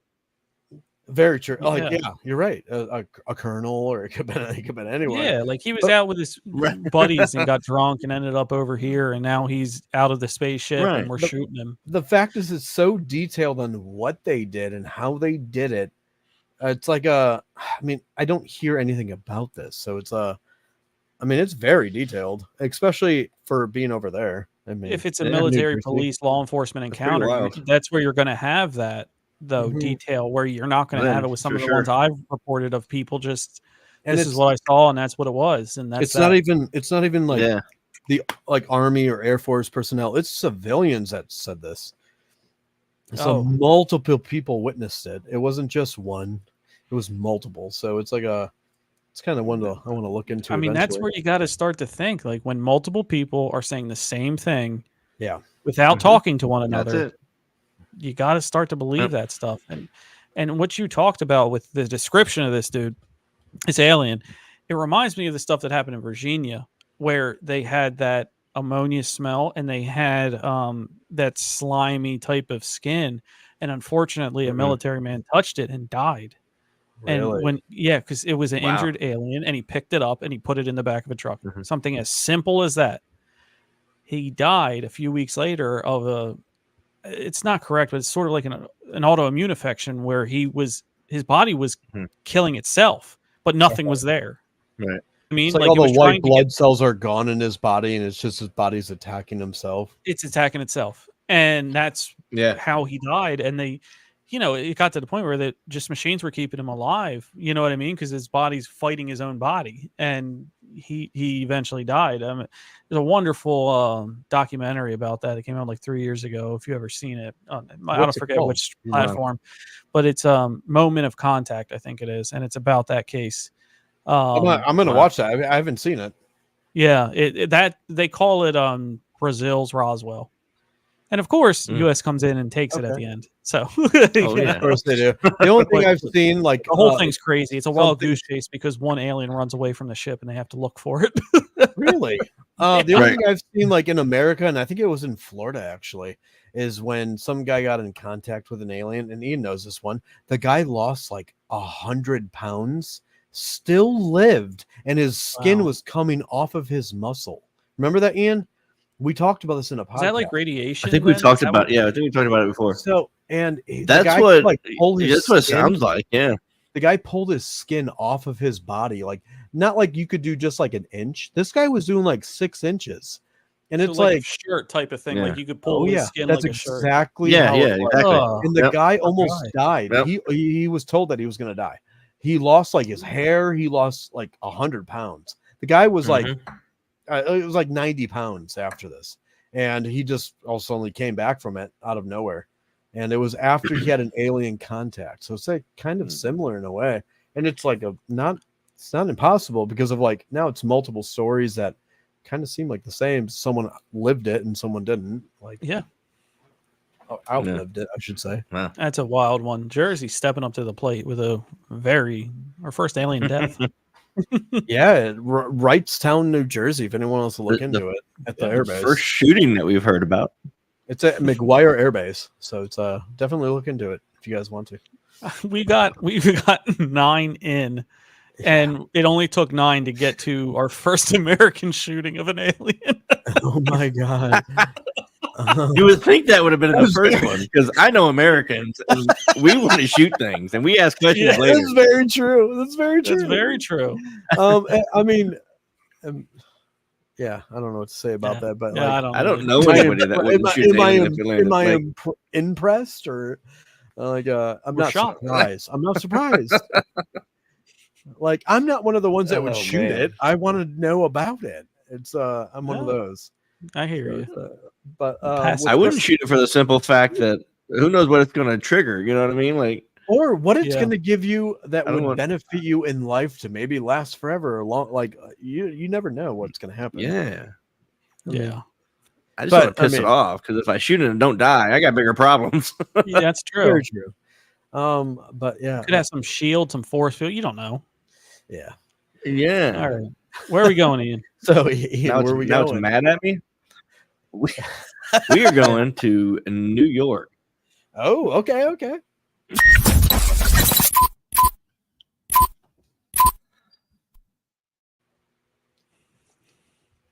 All right. Welcome to New York. Rob Levine, then a recent graduate of the Culinary Institute of America in Hyde Park, was driving home after closing the St. Andrews Cafe for the night. He saw what he first thought was a low-flying airplane or helicopter. Its size seemed to vary, and colored lights were moving around it, he remembers. He pulled over and watched it for a while. I looked up and down the river valley staring at this, he said. It seemed to get bigger and smaller, closer and further in the blink of an eye. The lights were moving in a V or triangle shape, and the colors would change into shapes that looked like unknown letters, like it was trying to communicate something. And there was no sound whatsoever. There was a light coming from it, but it appeared to go from the ground up instead of from the object down. I was like, this isn't a helicopter. I no longer think he was having a tipsy vision. I guess his brother started that. It was in 1980s and 90s, the Hudson Valley was a hotspot for unidentified flying objects. More than 5,000 people, including police officers, professionals, and other highly reputable sources, report seeing essentially the same thing my brother saw between 1982 and 1986, making these sightings one of the biggest cluster of UFO reports in history. On March 24th, 1983, there were more than 300 reports alone, all describing a V-shaped craft adorned with colored lights that's hovered slowly and silently in the sky. The sighting became known as the Westchester Boomerang. In the 1990s, sightings centered around the town of Pine Bush. Lance Howell, director of museum operations and special events at the Pine Bush UFO and Paranormal Museum, says there are easily 3,000 estimated sightings. Wow, that's Holy I shit. mean, 3,000 people see Wow, something. yeah. That's a lot. That's no joke. And these are just reported sightings. Countless others undoubtedly saw something and questioned their own eyes or sanity. Now known as unidentified aerial phenomena or UAP, flying objects of seemingly unknown origins have been in the news more often lately. Earlier this month, the Pentagon newly formed All-Domain Anomaly Resolution Office released a report saying that it found no evidence that any U.S. government investigation, academic-sponsored research, or officially review panel has confirmed that any of the sightings of a UAP represented extraterrestrial technology. Most sightings were misidentified, ordinary flying objects, and phenomena, it is said. That 3,000 people see something. I'm gonna question it. Like I would Yeah. definitely say that's more on the believable side than 3 people. You know what I mean? 5 people. Yeah, and there's a a lot of lot reports of of people.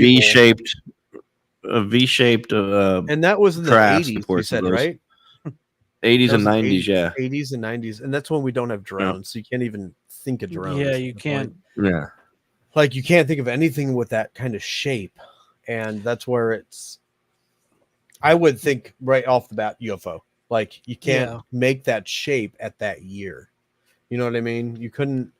I mean, you might be able to, but it's like very, very difficult to even do I mean, that. unless it was military, but the description of how it moved was pretty odd. You know, it moved very quickly with back that, and forth, close, far away. yeah, and that's why I think like I don't think they had the technology back then to even do that. Like they might, but they're not gonna do it in New York. You know what I mean? Definitely not. If you're doing that, that's where you're getting the town That's of where, the yeah, first one I had, Nebraska, where there's 10 people, or yeah, Nebraska, where yeah, Wyoming or Yeah. Nebraska. You can't. Yeah. Where there's no one. No one's gonna believe you at that point. yeah. I mean, 3,000 people. Right. It's a small town. That's a Mhm. lot of people. You know what I mean? That are Yeah. coming out and saying, Yeah, well, it's, I saw something weird. I wish I would be one of those people. I always look at the night sky. I don't know about you guys, but like when I go to work in the morning at 5 a.m., I'll just stare for like 20 minutes before I go to work. I'm like, let it happen. I do it all the time. I'm not lying. Like Ian knows me. Like Ian knows. I go to the. I thought you were just having a stroke. No. Like He Ian knows. just zones out. No, I'm one of those like I don't need sleep, and Ian knows. Like I go to the gym at like 3:30 in the That's morning true. until 5, and I'll just sit out there for like 20 minutes. I'm like, I'll just stare. I'll stare at the stars. I'm like just waiting for something. The one thing I want to see that I've never seen is SpaceX, I've never seen their satellites, and everyone Really? says they You see haven't? them. Oh yeah, And the thing Even is, I've seen them. even I in haven't Cape seen them either. Coral, Cape Coral says they see them like all the time. I'm like, where? I'm like, I'm here looking. I never see them, but everyone sees them.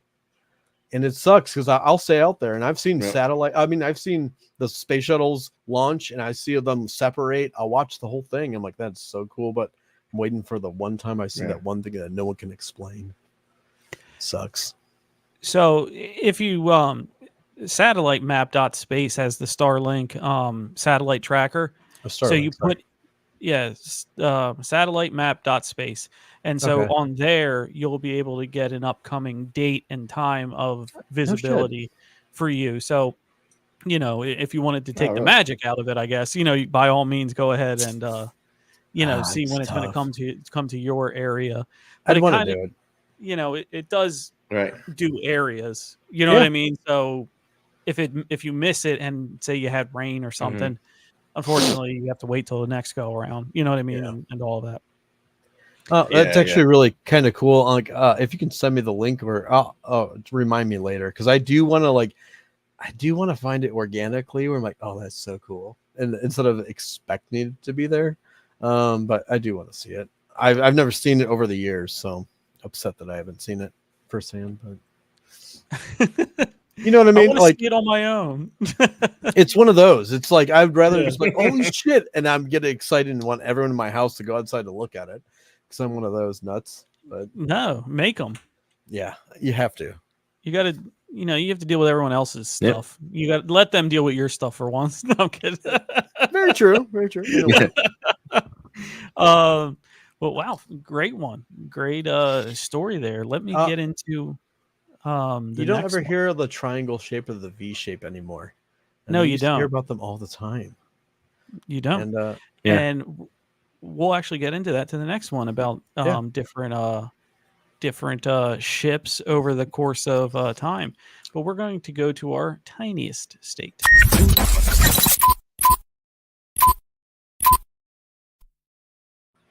There we go.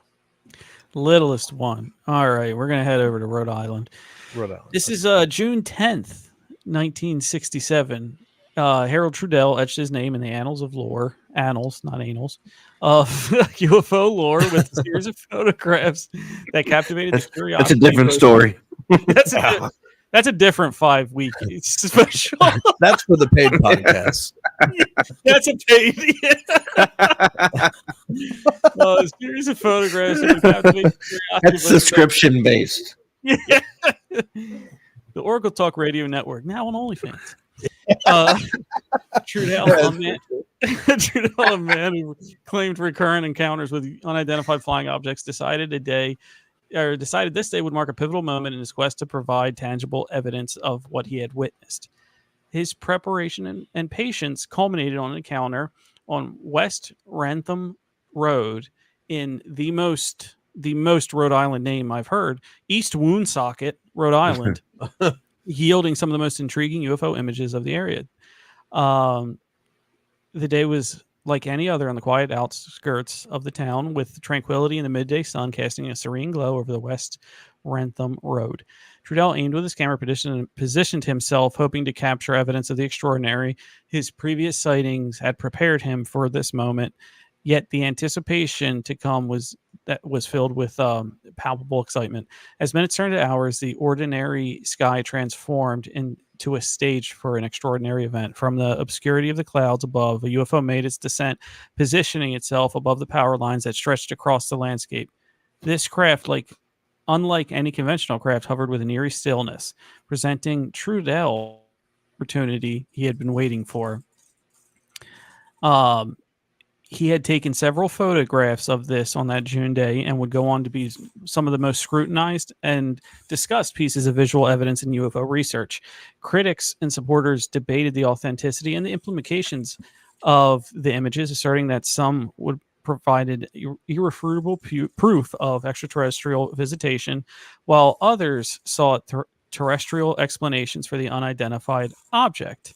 Regardless of varied interpretations, Trudell photos added a significant chapter to the history of UFO sightings. The images captured on West Warrentham Road remain a compelling piece of the larger puzzle surrounding UFO phenomenon, inviting ongoing an inquiry to the speculation. So that was him, and I'm gonna just show the picture first. Oh, that's awesome. You have one. Here you go. We don't see this kind Wow. anymore. Not anymore. No. The only thing So one thing I want to start off with and say about this dude is I don't like the stories of people saying I waited for a UFO, I want to find a UFO, and then they find something. yeah, Yeah. happens.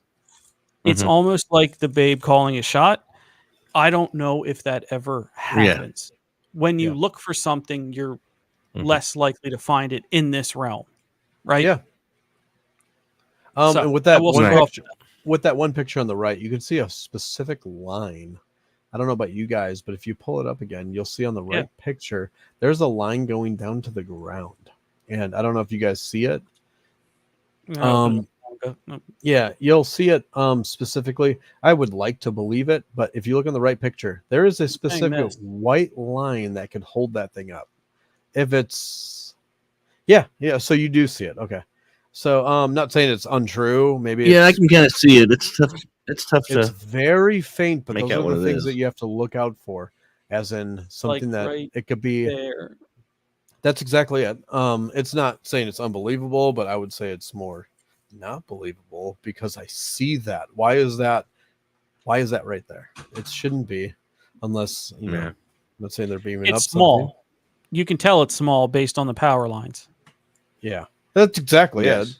it. Judging the distance too, that distance is really far for that white line to be there on that mountain. Yeah, I would say that then nearby hill. than that power line, considering where that UFO is to that power line. It seems Exactly. I would like to believe that. I would too. And you know, you had the saucer shapes in the 60s and 70s. Yeah. 80s and 90s were the triangle and the V. Arizona, the one we just heard about. Yep. Later, and now our time is the Tic Tac, is the gimbal, right? Yep. Very true. Okay, so it seems like there's a pattern of different type of craft. Now, it's just like a car where Evolving. as long as you have the engine, you can put whatever the hell you want around the engine. It That's just needs to move exactly the it. tires. None of the, you know what I mean? Right. So Yeah. is it a little bit of that where they're also evolving, I don't with wanna say us, full-time, with but us like, in a way. yeah. And just an idea. Anyone that thinks that way, if you think about it like that, they could be evolving with us with the technology we have that we could be sharing or exchanging. We don't know, but it's. I would like to think that that's what's happening because of they need to evolve just like we do. So it's same time. So you never know, but Yeah. I don't like that picture. Doesn't mean No, it didn't happen. the picture is kind of sus. Yeah. In a way, Yeah. only because of it's how it is. I mean, right now you can get any creator to create that photo in a different way. You're right. I do like the story, and I do like. Well, that's the problem that you run. And that's the thing is, That's the problem that you run into now with everything. Yes, AI can control everything now. So but the thing is, we don't know if that's exactly how it's supposed to look. Because of it's just we don't know. So it's like when you see something online like videos, you're like, oh, that looks fake. How do you know that looks fake? Because we don't know how it looks when it travels. So it's No, I hear you with that one. We're going up to a complete unknown. Yeah. Another part that I mentioned when we first started talking about this is he went to a road, he set his camera up, and a UFO fell in the same spot his camera was. Yeah. Come on. Yeah. And I get that. Yeah. And it's like, is he a clickbaiter back then? I would say so. Like he wants to click. That's evolved too, one way or another. You have the extra kids, outside of street corners. That's all just an evolution of that. Yeah, I agree. But good for him. He made our top 50. Well, the thing is, I like it because this is something we haven't seen, and we can either debunk or we can have our own opinion. So it's like it's nice to see it, because we don't know if that evolved from that to the Tic Tac. We don't know that. We don't know that, So but it's I'd so like to cool think to it think could. about, and Yeah. I'm the same way. I feel the same way about it. All right, Tyler, where are you taking us? The next one is in my home area where I'm from. Is we're gonna go to Chicago, Illinois, at O'Hare Airport. All right.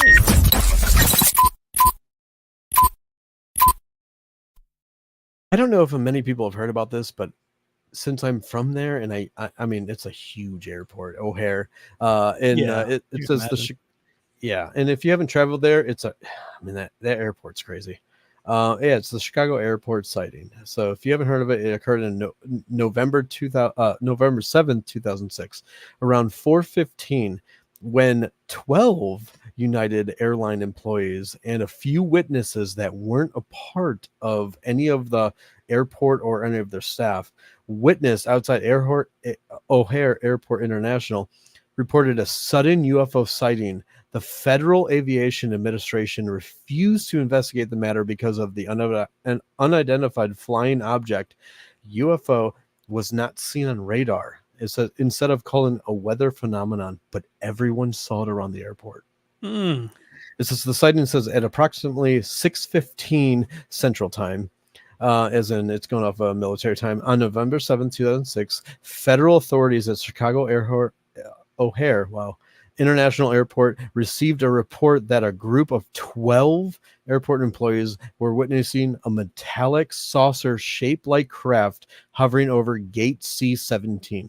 The object was first spotted by ramp employee who was pushing back United Airlines flight 446, which was departing Chicago from Charlotte, North Carolina. The employee, it says, flight 446 crew. The object was flying above their aircraft.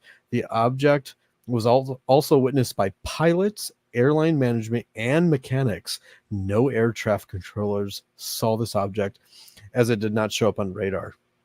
It says witnesses described the object as completely silent, 6 to 24 feet in diameter, and dark gray in color. Several independent witnesses outside the aircraft saw the object. One described the disc-shaped craft hovering over the airport, stating that it was obviously not in the clouds. According to the witness, the object shot through the clouds at a high velocity, leaving the clear blue hole in the clouds layer.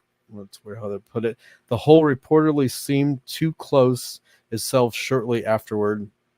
According to the Chicago Tribune, John Hilovic, I can't pronounce his name correctly, the disc was visible for approximately 5 minutes and was seen by close to a dozen airline employees, ranging from pilots to supervisors, who heard the chatter on the radio and raced over to view it. So that one I've seen, and there is videos of this online that people were saying that it was over O'Hare. It scared multiple people. Yeah. It wasn't just the workers. It was people that were at the window at the gate seeing this above the aircraft. I mean, it was not the aircraft, the plane. The whole, yeah. So what do people think about that? This was very recent. It was a 2006 incident, and I saw this on the news. I remember hearing. I remember this one too. Now that you mention, I remember this one too. We had talked about. I've talked about this with somebody else, and then the UFO, latest UFO documentary I saw on Tubi had this story on it too. That people were very scared, and there was also cover up. No, it's nothing. Don't worry about it. Get back. Now I'm going to say something here. I understand them more hiding it than our government. I understand because it's a flight. People are scared. Tons of people are scared of heights. Yeah. Oh, yeah. After 9/11. I can understand them being like, don't say anything. Don't worry, people. Say whatever you need to say. Blimp, balloon, whatever. Say whatever you need to say. Just get them on the plane, because people are worried in this day and age at that time. But we Yeah. are also pre iPhone. You know what I mean? Yeah. It was right. Oh, If this yeah. happened 3 years later, you have iPhones. Yep. You are right at the cusp Mhm. of technology there, to do that. And what you have in security cameras and things like that aren't what, it was pre-Nest is what I'm trying to say. It was pre-Nest cameras, pre-Blink cameras, pre whatever Yeah. you have at your home, Ring, doorbell. Yeah. This, unfortunately, this one was right at that end. Right at that end. Right at the cusp of it. Yeah, you're right.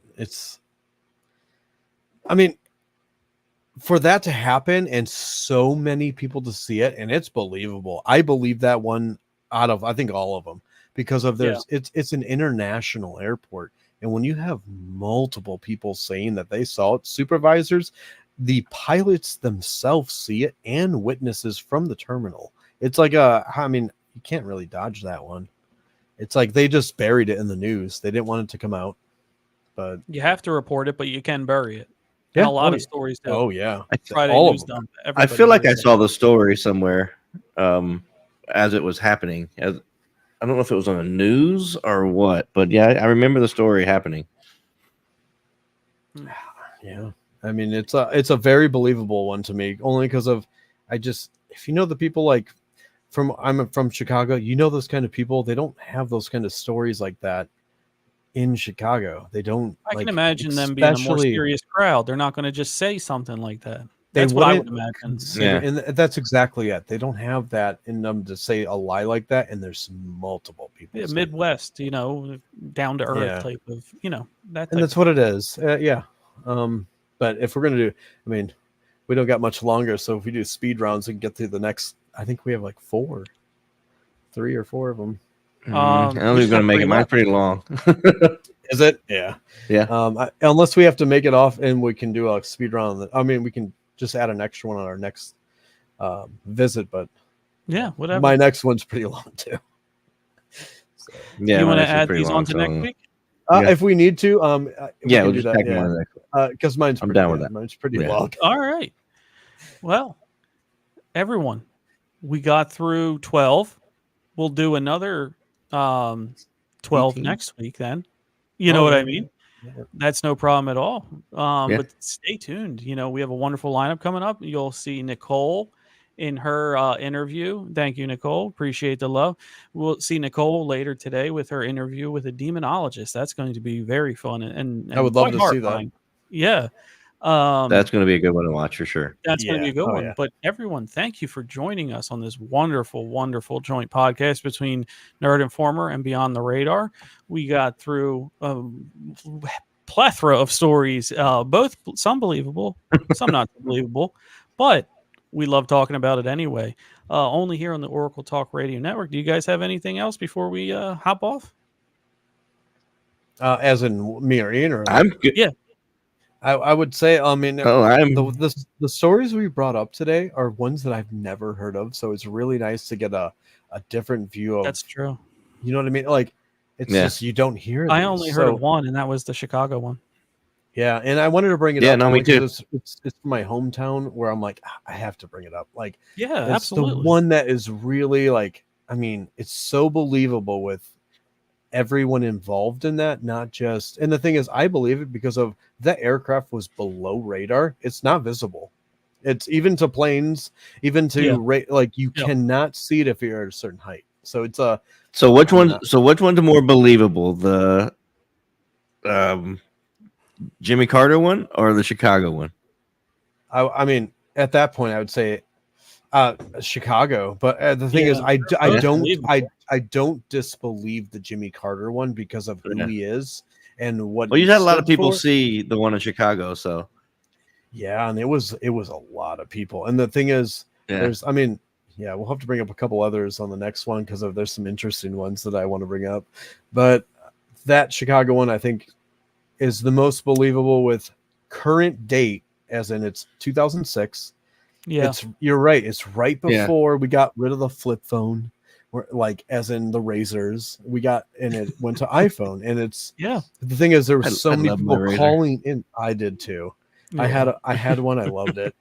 But yeah, I would say it's there's too many people involved higher up in a company that would get them fired if they said something like that. Pilots, supervisors, Yeah. witnesses. Yeah. It's just, but I do like all the stories. It's because we haven't heard of them besides that, I would say. Or I haven't. I think Chicago is the only one that I knew. Yeah, same here. The only one I have heard about, and Yeah, same. it's just it's good to get stories out there. A lot of them aren't current, but they still need to be told because they have their place in the UFO lore. Yeah. But everyone, tune in next week, 7:00. We'll go over another 12 states here on our round trip, road trip, I guess, across America. Yeah. 50 UFO stories from 50 UFO states, counting us down every week to Halloween. Boys, it's been a pleasure. I can't wait to do this again. I'm excited. Absolutely. Looking forward to it. All right. We'll see you all next week, America. See you guys. See you later.